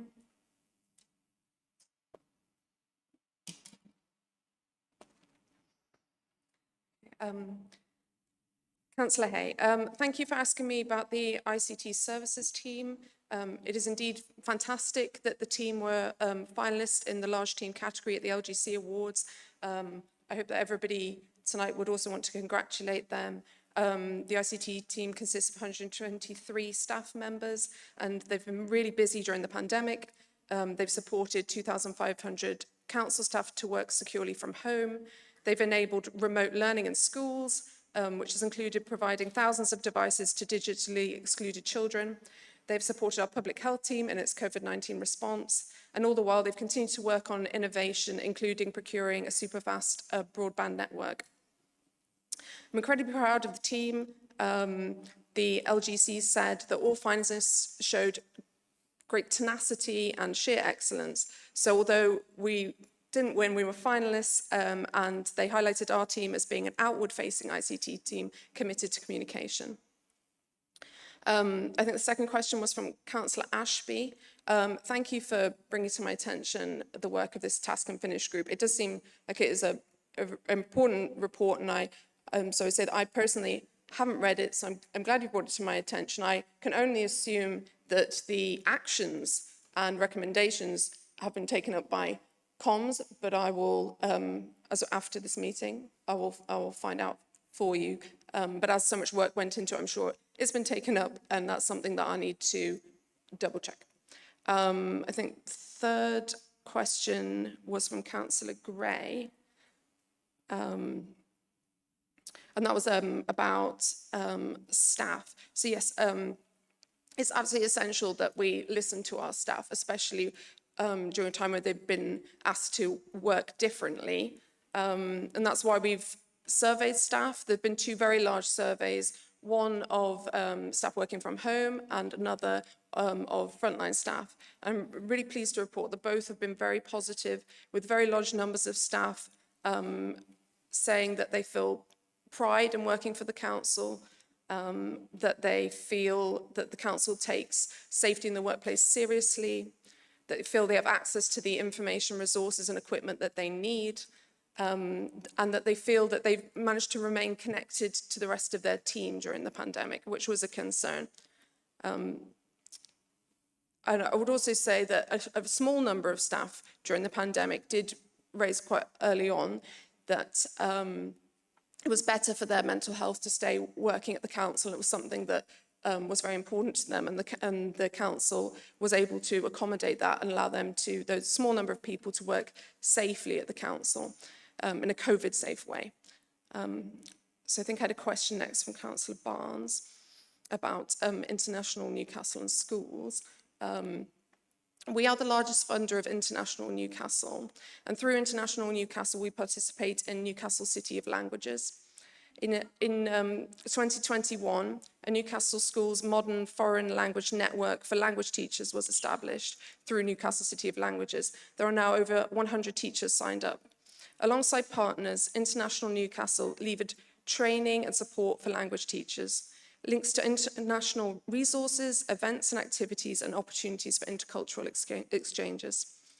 Perhaps most significantly, though, International Newcastle supported schools with applications to the new UK Turing scheme, and £400,000 worth of funding was secured for school visits abroad in 2022 for children and young people who would not normally be able to access these opportunities. International Newcastle has also developed and delivered the North East Festival of Languages. It took place in March 2021 and will take place again in March this year. Last year, over 12,000 children and young people took part, and over 1,000 adults. I myself took part in the Taste British Sign Language session. I really, really recommend the Festival of Languages. I would encourage all members to get involved and promote the festival this year. I'm sure it will be just as engaging as last year. So next, I had a question from Councillor Campion, thank you, on my priorities and personal success criteria. I think I listed some of my priorities in the introduction to the report. I really would like to have more engaging ways of both communicating residents and involving residents in policy development. And I hope to work more, perhaps in the year ahead, with Councillor Iram Ali, who has community engagement as part of her portfolio, because through better community engagement, we can perhaps get more residents involved in policy development. So I think I do have an exciting portfolio with great opportunities to work with others. And so I think it will be through new ways of working with residents, and also I think you can see some measures of success are through how many residents are engaging with the things that we're putting on for them. For example, the policy cabinets, approximately 1,200 people have watched each of them, which is a lot more than residents engage with our other council meetings. So I think so far they have been a success, and I would like to continue exploring new endeavours like that. So I think then I had a question from Councillor Durant, which was about our influence. Yes, while I have very little faith in the current government, and basically no faith in the current Prime Minister, I do think it's really important that we do try to influence government policy, and that our policy team do a very good job of this. While Newcastle is the smallest of the core cities, and it's the furthest from London, we punch well above our weight. Our influence is amplified by participating and leading core cities. Councillor Forbes is the current leader of core cities, and by participating in the Conference of the North. Our policy team support the development of policy initiatives which are adopted at these forums and then taken forward to national government for negotiation. By playing such an important role in core cities and the Conference of the North, we are able to amplify our voice and communicate our policy ideas strongly to government.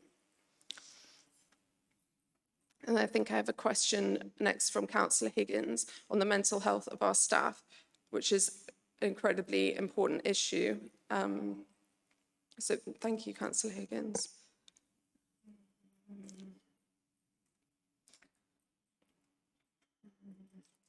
So yes, we do have wellbeing plans in place, and they're one tool that the council uses. A wellbeing plan is written by the employee and then shared with their line manager.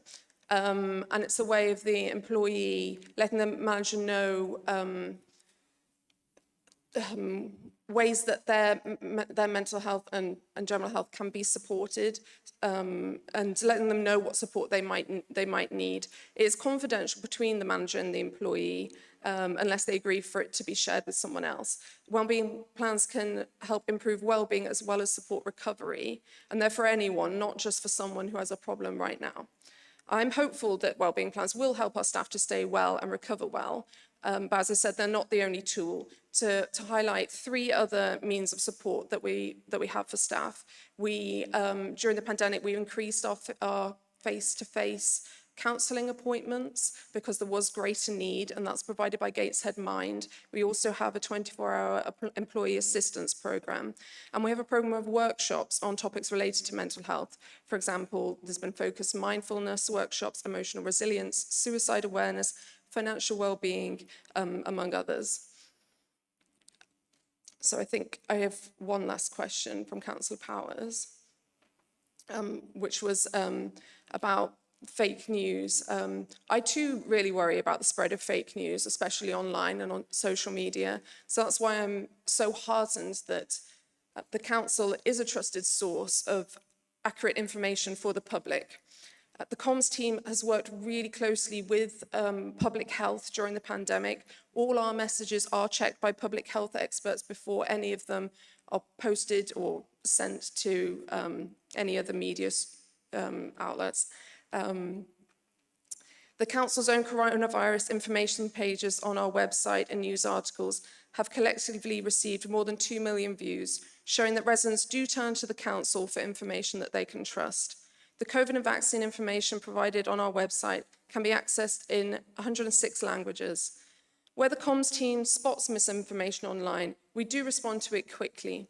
For example, when comms was made aware of residents declining to have certain types of COVID-19 vaccine, we put out public health videos in response to get out accurate scientific information.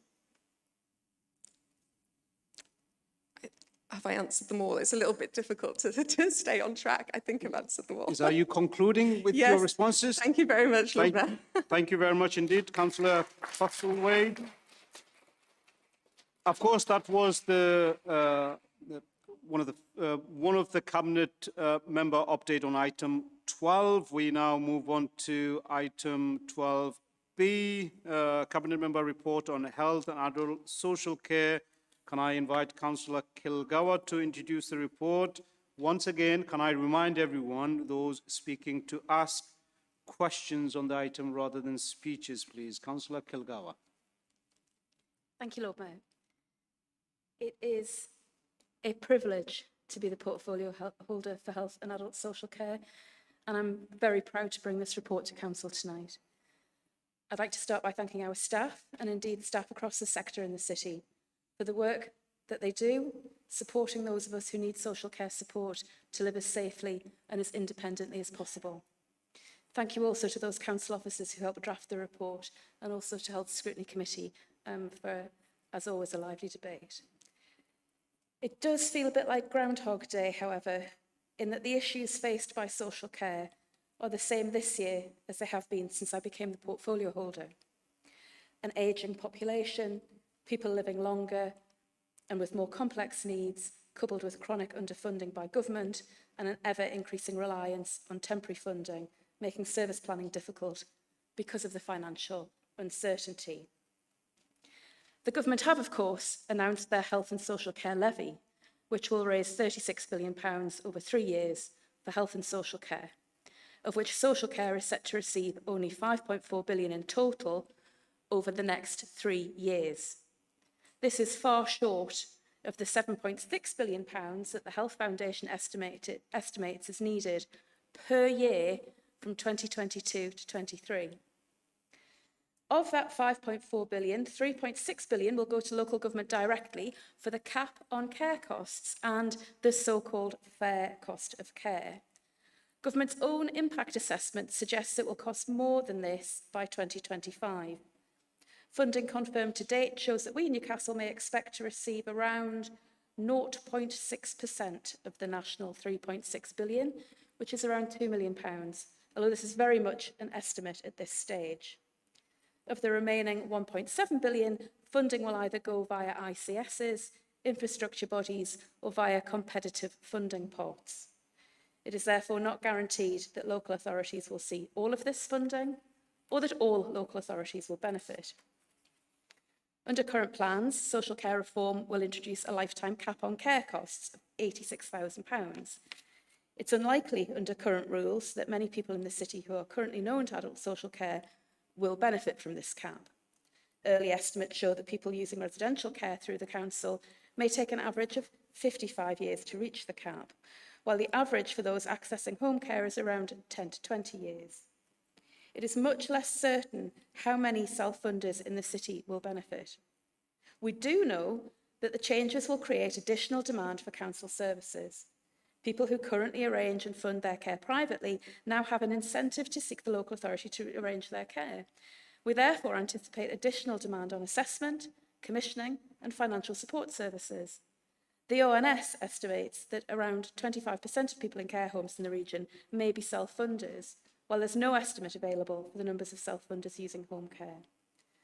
The government's plan to fix social care is, as usual, all smoke and mirrors, with no real plan to properly fund or reform social care to meet the needs of our current and future populations. This year, like last year, we've had the added issue of COVID and its impact on our residents, on our staff, and on our ability to deliver services.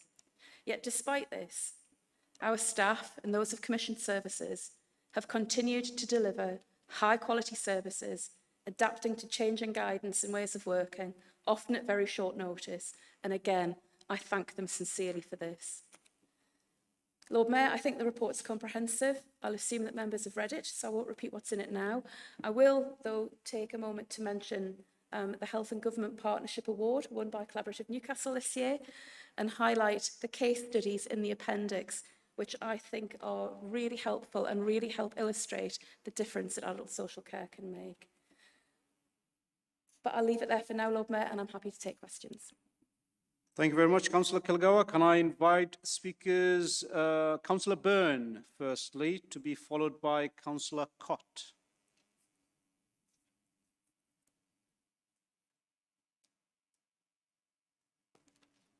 Thank you, Lord Mayor. Councillor Kilgour, your report rightly recognises the huge contribution of carers. In the response to the Council's budget consultation, Connected Voice referred to the growing proportion of young carers in the city. Can you tell us what the Council is doing to identify and support young carers and the people that they care for? Thank you. Thank you, Councillor Byrne. Councillor Cott, to be followed by Councillor Mendelson. Thank you very much, Lord Mayor, and thank you very much for the report. In your report, Councillor Kilgour, you talk a lot about adaptation and innovation, which of course is highly important, particularly in the crisis of funding that you've referred to. I'm just wondering whether you can say anything about accountability and particularly scrutiny, particularly around some of these new arrangements and particularly around the work of collaborative Newcastle, which is really important. What I can see you're confused there. What I'm trying to get at here is the accountability in terms of scrutiny and scrutiny arrangements, and what plans there are to ensure that scrutiny has absolutely every opportunity to monitor and scrutinise these innovations, which are very important and entirely necessary. Thank you very much. Thank you, Councillor Cott. Councillor Mendelson, to be followed by Councillor Hoddard. Yes, thanks for the report, Karen. It's a lot of detail, a lot of interesting things in there. I was particularly interested to see about the Health and Social Care Academy. How do you see this developing, and what benefits do you see that it could bring to staff, carers and the people who use the services? Thank you. Thank you, Councillor Mendelson. Councillor Hoddard?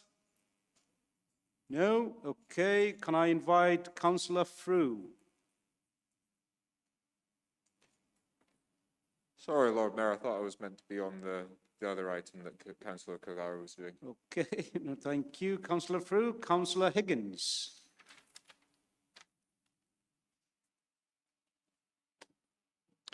Yes, thank you, Lord Mayor. I think there's been quite a bit of mention made of the importance of our staff, and my question relates to that because I don't think we can speak too highly of them.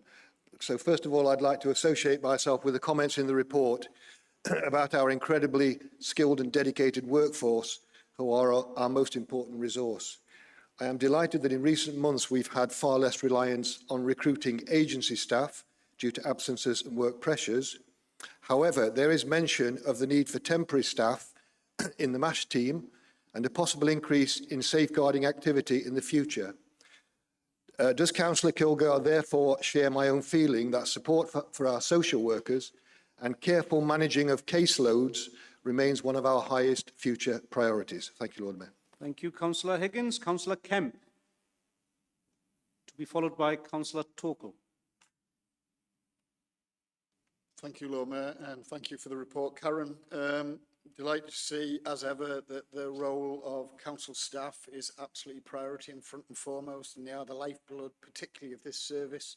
And it's important to see and note that they've been protected throughout COVID. I'm just wondering what measures we have in place to look at the exacerbation pressures that staff will face now and post-COVID. Thank you.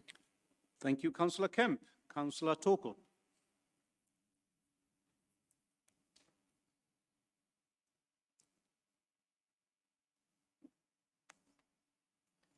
Thank you, Laura.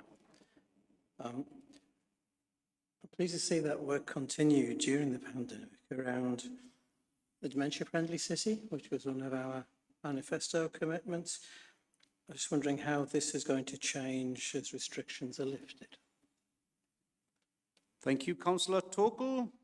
Councillor Kilgour, those were your questions. Whenever you're ready to respond. Thank you.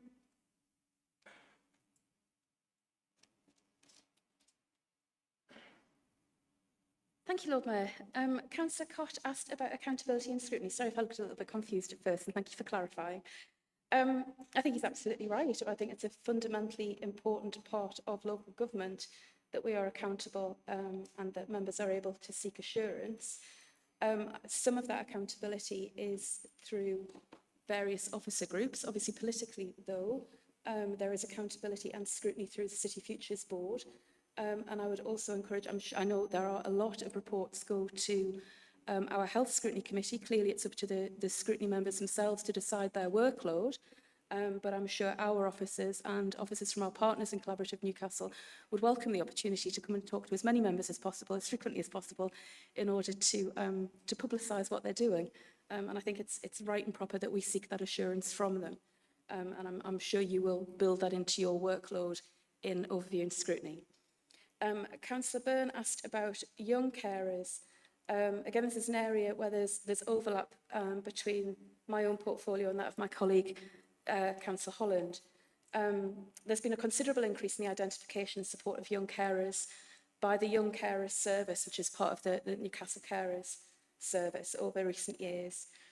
The increased number of young carers accessing the service is in the main down to the excellent links that the service has developed with schools, colleges and universities across the city. And I think that's that's where a lot of those referrals will continue to come from in the future. In the main, the key areas of support are around emotional development and managing of that caring role, and the Young Carers Service works holistically with the family, bringing in other services, including statutory services where needed, to support good outcomes for the young carers and the person they're caring for, but including in that a reduction of their caring role and sometimes the removal of what may be inappropriate and excessive caring responsibilities. We've acknowledged that additional resources to support and extend this work will be needed in future, and discussions are underway with Children's Social Care regarding this. Councillor Mendelson asked about the Academy. I know it's a subject close to her heart. As Councillor Mendelson knows, the Health and Social Care Academy is delivered in partnership with Newcastle City Learning and offers training to potential paid carers. The training takes place over a 4-week period and includes both practical training and preparation for interview skills. The Academy offer has also been extended to our informal carers to support their important caring role, developing their skills and knowledge, and for some, opening up opportunities for employment in the care sector. Service users, similarly, will benefit as care workers will have the training and knowledge which will both complement and enhance the provider's in-house training offer, delivering a better service for all of our residents. The learning programme will develop in tandem with our new operating model, with training developed to support new models of care delivery. Practically, this will include value-based training and an understanding of the assets and roles our communities have. This will have a positive impact on the support people receive, and it also means we're providing recruitment in a more timely and cost-effective manner, with applicants turning up to interview job ready. The Care Academy also works closely with the Carers Return to Work project led by the Combined Authority. Councillor Kemp asked about workforce planning. Social care workforce supply is a national issue, as I think we all appreciate. Figures suggest that in the North East, the vacancy rate could now be at around 7 to 8%. And we're seeing these estimates reflected in real terms as recruitment becomes more difficult. During the more usual operating circumstances, business continuity plans are refreshed at a minimum annually. During the pandemic, however, they've been refreshed on a much more regular basis as the situation's evolved. Our officers are working with providers to review continuity plans and staffing scenario assumptions as part of the winter planning process, including the impact of the Omicron variant. And where workforce issues arise that can't be dealt with via providers' own continuity plans, there are a range of temporary measures we can take to support the sector.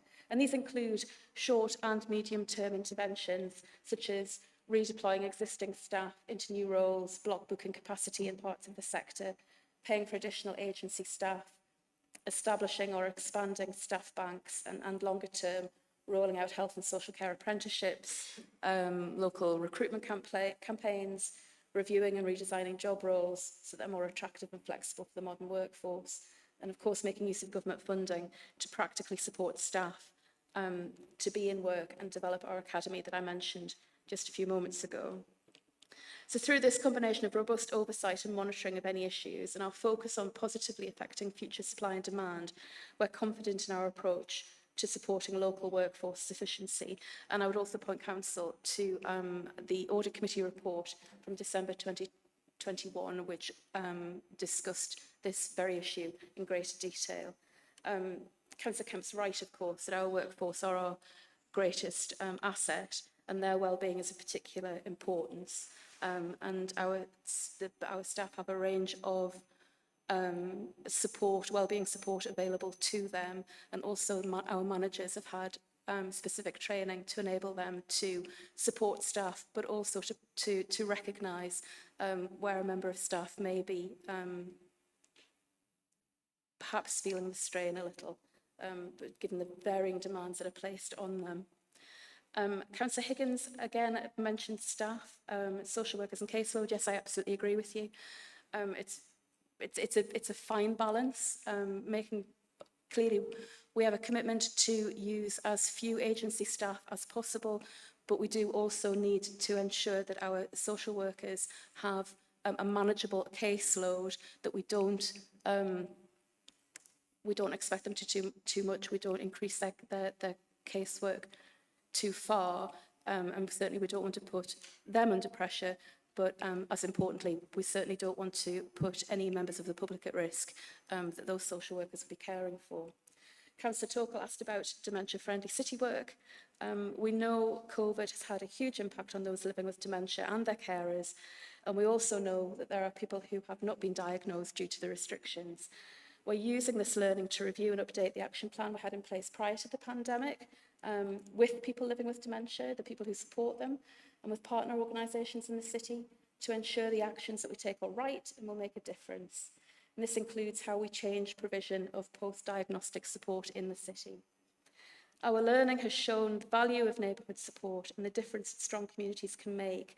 So we're expanding on our dementia-friendly communities by supporting local people and organisations to take actions in their own neighbourhoods. Some areas are accessing less support than others, so we're working with those communities to understand why this is and what changes could be made to support that offer.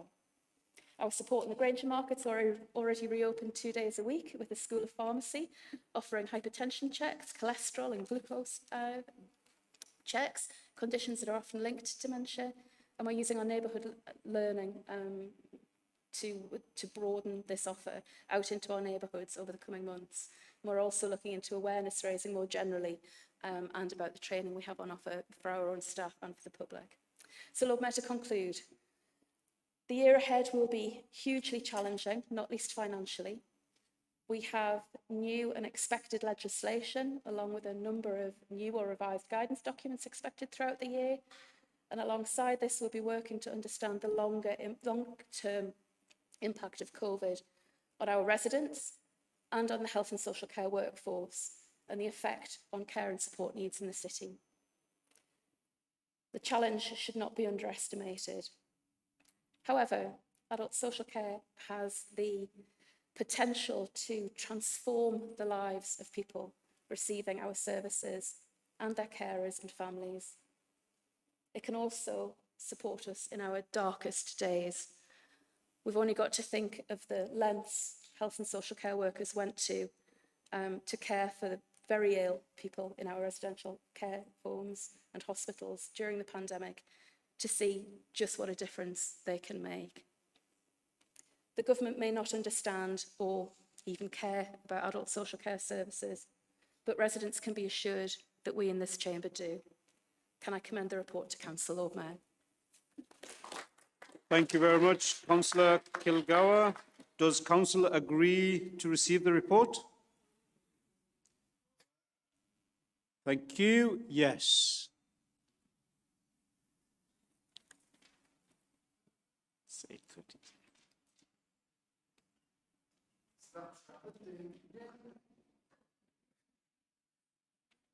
Indeed, Lord Mayor, it's that time of the council meeting when I get to strut my funky stuff and move suspension of Standing Order 19 to allow the business of the meeting to be fully conducted. Is that seconded? It's seconded by someone? Yes, is that agreed? No. If certain people didn't posture themselves for headlines, we would have got through all business on time. Thank you, Lord. Thank you. Can we... I take it we need to vote. I take it we need to vote. On your devices, please.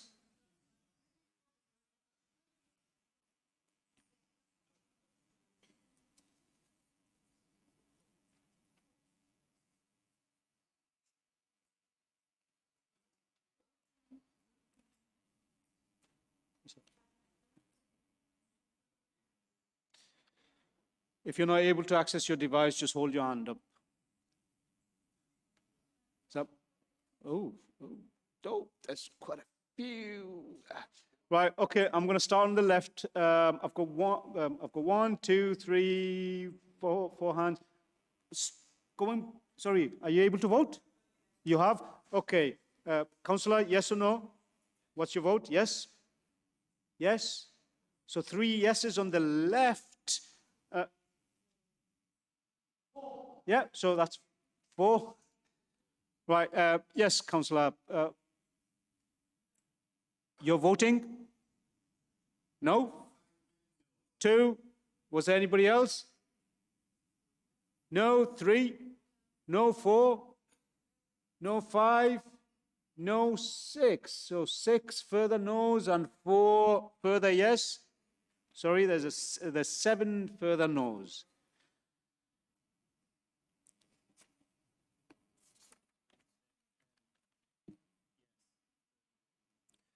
So 10 yes, 31 no, that's on the screen, and we'll take those into account. That vote has lost. So it's a no. Moving on as quickly we can on to notice of motion. No, we don't. Item 13. Are the appointments agreed as set out on the supplemental agenda? That's the appointments. Thank you. Moving on, item 14, notice of motion. First motion, cost of living pressure. Can I invite Councillor Hoddard to move this motion and to be seconded by Councillor Kane? Thank you, Lord Mayor, for the opportunity to bring this important matter up for discussion today.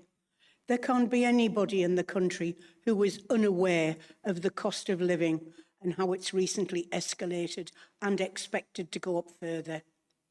Apart from the excellent work the NHS did and the work of the council, the voluntary sector, community groups, etc., over the past few years have really helped our vulnerable residents. But as mentioned in the motion, many of our residents were adversely affected by the pandemic, and this has resulted in increased claims for universal credit, housing benefit, free school meals and help from food banks.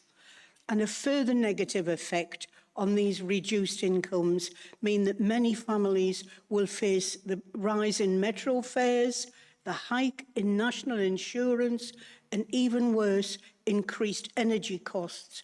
And I know it says 50% on the motion, but it's actually now we're hearing it could be 500% for some people.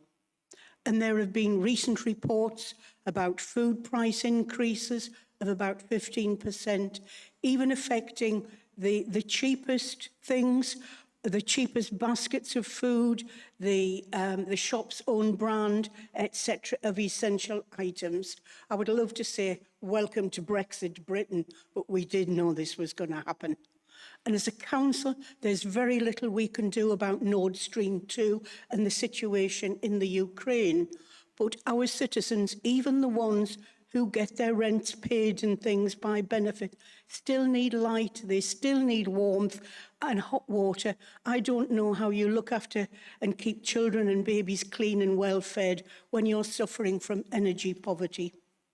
The Joseph Rowntree Trust has emphasised how this is pushing the low paid into poverty and the people who are in poverty into even deeper poverty.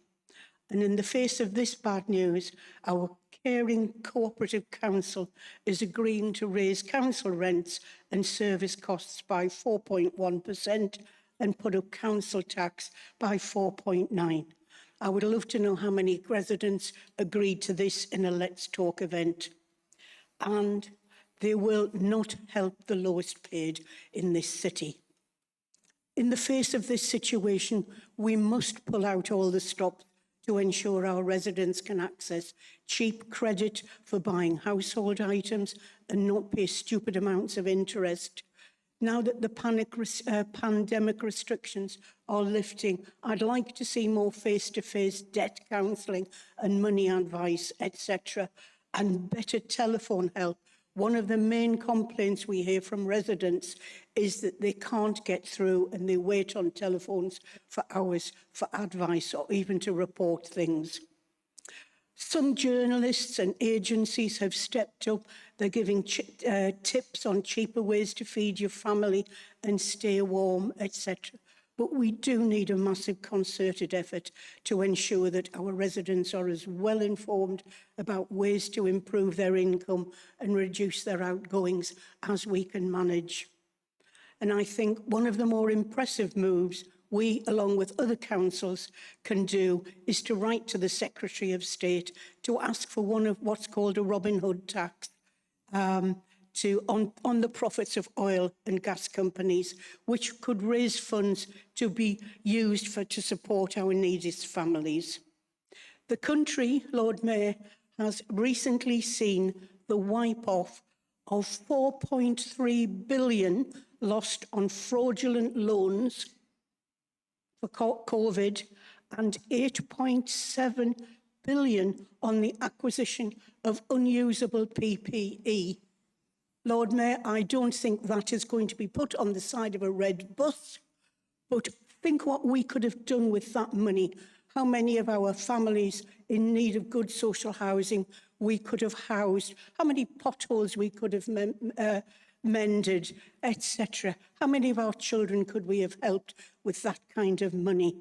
So by asking for help from the richest people in society to help the poorest thing is one of the practical things that our council can do. Thank you for listening. Thank you, Councillor Horrod. Can I invite Councillor Kane, who's to second this motion? Seconding and reserving the right to speak. There is an amendment. Can I invite Councillor McCarthy to move, to be seconded by Councillor Kilgour? Thank you very much, Lord Mayor, and thank you to Councillor Huddart for bringing what I think we all believe is a really important issue for us all. We're all concerned about the cost of living crisis that we're in. I think it's a pity that Councillor Huddart blamed the council for what are effectively government mistakes in terms of the council tax increase, which is the government yet again forcing adult social care costs onto council taxpayers instead of resolving it properly. And the issue of council house rents is a really tricky one, but we need that investment and we need that support to improve the housing in our city. Lord Mayor, I hope that Councillor Huddart treats this as a friendly amendment. The government have broken promises on tax, they've broken promises on pensions. I've mentioned the shifting on to council taxpayers of the costs of adult social care. This amendment sets out the reality of what the council is currently doing in terms of the work of the active inclusion team, the work of the YHN advice and support team, and some of the details, Lord Mayor, in relation to council tax spend were in Councillor Postlethwaite's report earlier this evening. Lord Mayor, Councillor Huddart raised the two huge figures that we've all heard about this week, the 4.3 billion in fraudulent claimed COVID grants and the 8.7 billion, which was announced yesterday in terms of the PPE investment. Lord Mayor, the Labour Party tells me that the 4.3 billion is £154 per household. So I'm doubling that up because that's the second figure, £308 per household from the 8.7 billion, a huge sum of money which would help our residents. So, Lord Mayor, the government could afford to help the issues that our residents are suffering from, but they've got no idea. Lord Mayor, I think we all know they're too busy trying to save the Prime Minister's job. Lord Mayor, let's agree in this council that we will do as much as we are able to, given our limiting resources, to support those who are struggling. We'll continue, Lord Mayor, to work with our partners to support those who need our help. A lot of this motion, Lord Mayor, is about energy costs, quite rightly, because they're a huge challenge.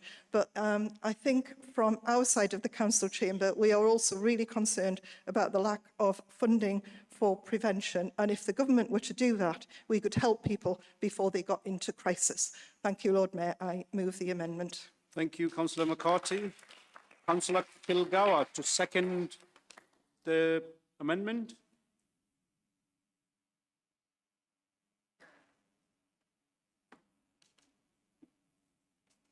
Thank you, Lord Mayor. I think Council's heard more than enough from me tonight.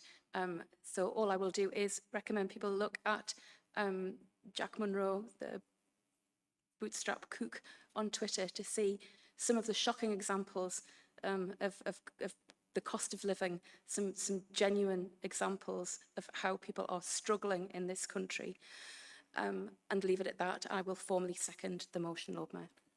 Thank you very much, Councillor Kilgour. Can I invite Councillor Holland, who indicated to speak, to be followed by Councillor Ashby.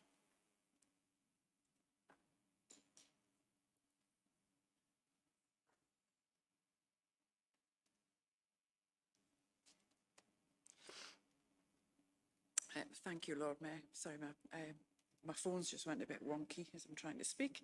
Yes, in terms of the cost of living, Newcastle is one of the highest rates of eligibility and take up free school meals, and the rise in child poverty in our city is a huge concern. Poverty, as we all know, impacts on every child's ability to thrive. Every school holiday, this council is faced with the task of not only trying to feed our children, but also trying to help support their families with energy costs. The cost of living increases falls on those least able to pay, whilst those with most continue to flourish. It's not only wrong, it's immoral. This government doesn't care about the majority of people. They only care for what's in it for them and their cronies. They are corrupt and led by a compulsive liar.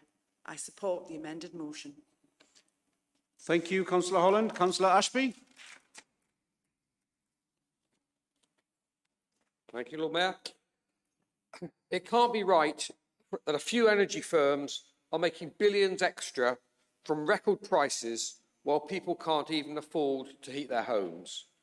The Liberal Democrats' proposal for a Robin Hood tax on energy giants to support families with heating bills could bring £20 million to well over 60,000 people in this city.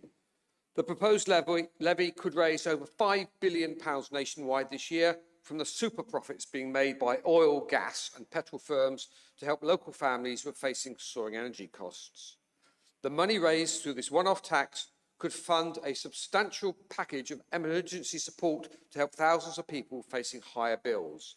This would include doubling the Warm Homes discount and extending it to all those receiving universal credit or pension credit, giving nearly 45,000 households in Newcastle £300 each off their heating bills this year, and they wouldn't have to pay it back. We'd also want the winter fuel allowance to be doubled, benefiting nearly 18,000 pensioners in the city and helping them to keep their homes warm. On top of this, there'd be £500 million to help fund people to insulate their homes, to slash heating bills in the long term, as well as contribute to reducing emissions as we move towards net carbon zero. For years, the Conservatives have ignored this problem and failed to take bold action we need to reduce fuel poverty. The government cannot look the other way any longer while families struggle to get by. Their stealth tax raid will also cost the average family in the North East £340 a year by 2026, or a total of £400 million. This is the scale of the cost to families of the government's decision to freeze the personal tax allowances and higher rates tax threshold until 2025-26, compounding the growing cost of living crisis. The government must drop their plans that will clobber families who are already feeling the pinch.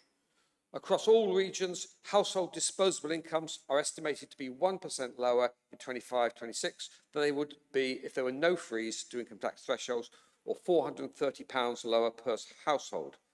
At the same time, inflation is at its highest level for decades. People are being hit from both ends. Lord Mayor, every step the Tories take, every move they make, is making the cost of living crisis worse. It's time to call a halt. I support the motion. Thank you, Councillor Ashby. Councillor Kane, you reserve the right to speak.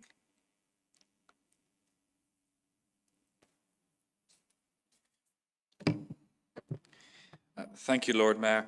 When I was first elected to the council, I was appointed to the Warm Zone project, and I found that an absolute fascinating project and all sorts of things. They were putting loft insulation in leaky homes, and warehouses did have cavity walls, putting in cavity walls for people. And it was targeted at the most impoverished families in Newcastle, and it was really working on long-term reductions in energy use. And as others have said, energy is a key part of this cost of living crisis. And what concerns me is that there's some vultures circling. There's people who have never taken an interest in fuel poverty before, who want to use this to strip so-called green subsidies out of energy costs. And we have to be very careful with this, because those subsidies, in inverted commas, do all sorts of things, including paying for insulating the houses of people in fuel poverty. And we need more of that insulation, not less, because, as I said before, you know, we can try and help people out financially in the short term, but long term we need to be cutting the consumption part of the bills rather than just the unit cost. The other thing those costs do is support renewable energy, and renewable energy, once it's installed, is extremely cheap, and it also makes us less reliant on fossil fuels from overseas. And we can see one of the complications of the crisis in Ukraine at the minute is President Putin using the supply of gas into various countries as a lever. So I'm sure nobody in this chamber would would contemplate using this as an opportunity to rip out energy subsidies. But really what we've got to be looking at is those long-term solutions for cheaper renewable energy and to insulate homes. In fact, some analysis by Carbon Brief suggested that if we had continued on a trajectory of strong climate policies over the last 10 years, the amount of money that we would have saved from bills would be equivalent to the recent hike in gas, the cumulative hike in gas prices. So I'm happy we all seem to be speaking with one voice on this topic, and I don't want to preempt the proposer of the motion, but I think we need to set out a strong message here today. Thank you, Lord Mayor. Thank you, Councillor Kane. Can I invite Councillor Hodder to reply?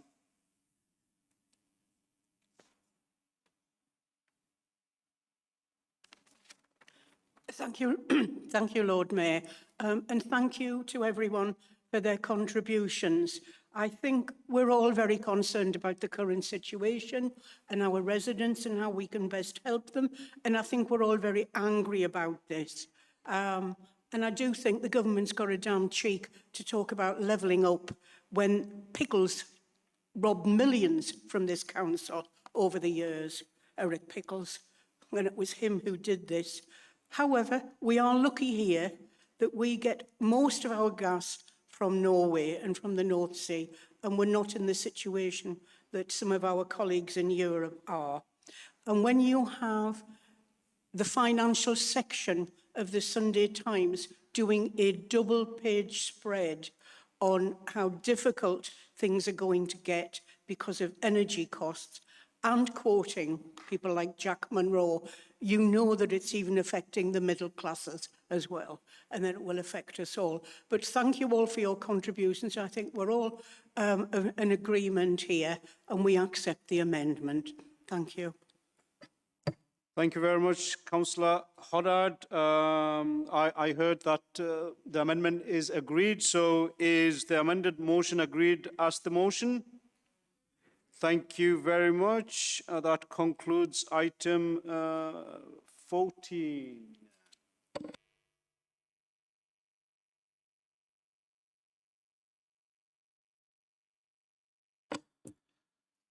And of course, I am reminded the guillotine has actually fallen, so we will deal with the remainder of the item as per normal, which of course means we are unable to debate to save our rivers. That's the notice of motion, item 15.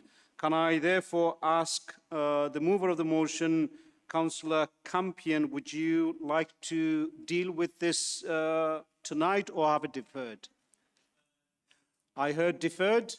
Okay, so that will be deferred. Moving on to item 16, notice of motion, call on the Prime Minister to resign. The mover, Councillor Cott, would you like to deal with this matter tonight or have it deferred? Deal with it tonight. There is an amendment which was to be moved by Councillor Gray, seconded by Councillor Kilgour. Can I ask if the amendment is agreed? So the amendment becomes a substantive motion. Thank you very much. Moving on to item 17, notice of motion, online gambling harms. Can I ask the mover, Councillor Pretzwell, would you like to deal with this matter tonight or defer? Deal with it tonight. Thank you very much. I don't see an amendment, so the mover was Councillor Hobson. Can I ask, is this motion agreed? Thank you very much. That concludes the council meeting tonight. Can I remind everyone the next meeting will take place at 6 p.m. on Wednesday, the 2nd of May, 2nd of March, rather, 2022. And before I formally close the meeting, can I remind and request all councillors to leave the banqueting hall promptly after you see me out, that is. Good night, councillors, and have a lovely evening.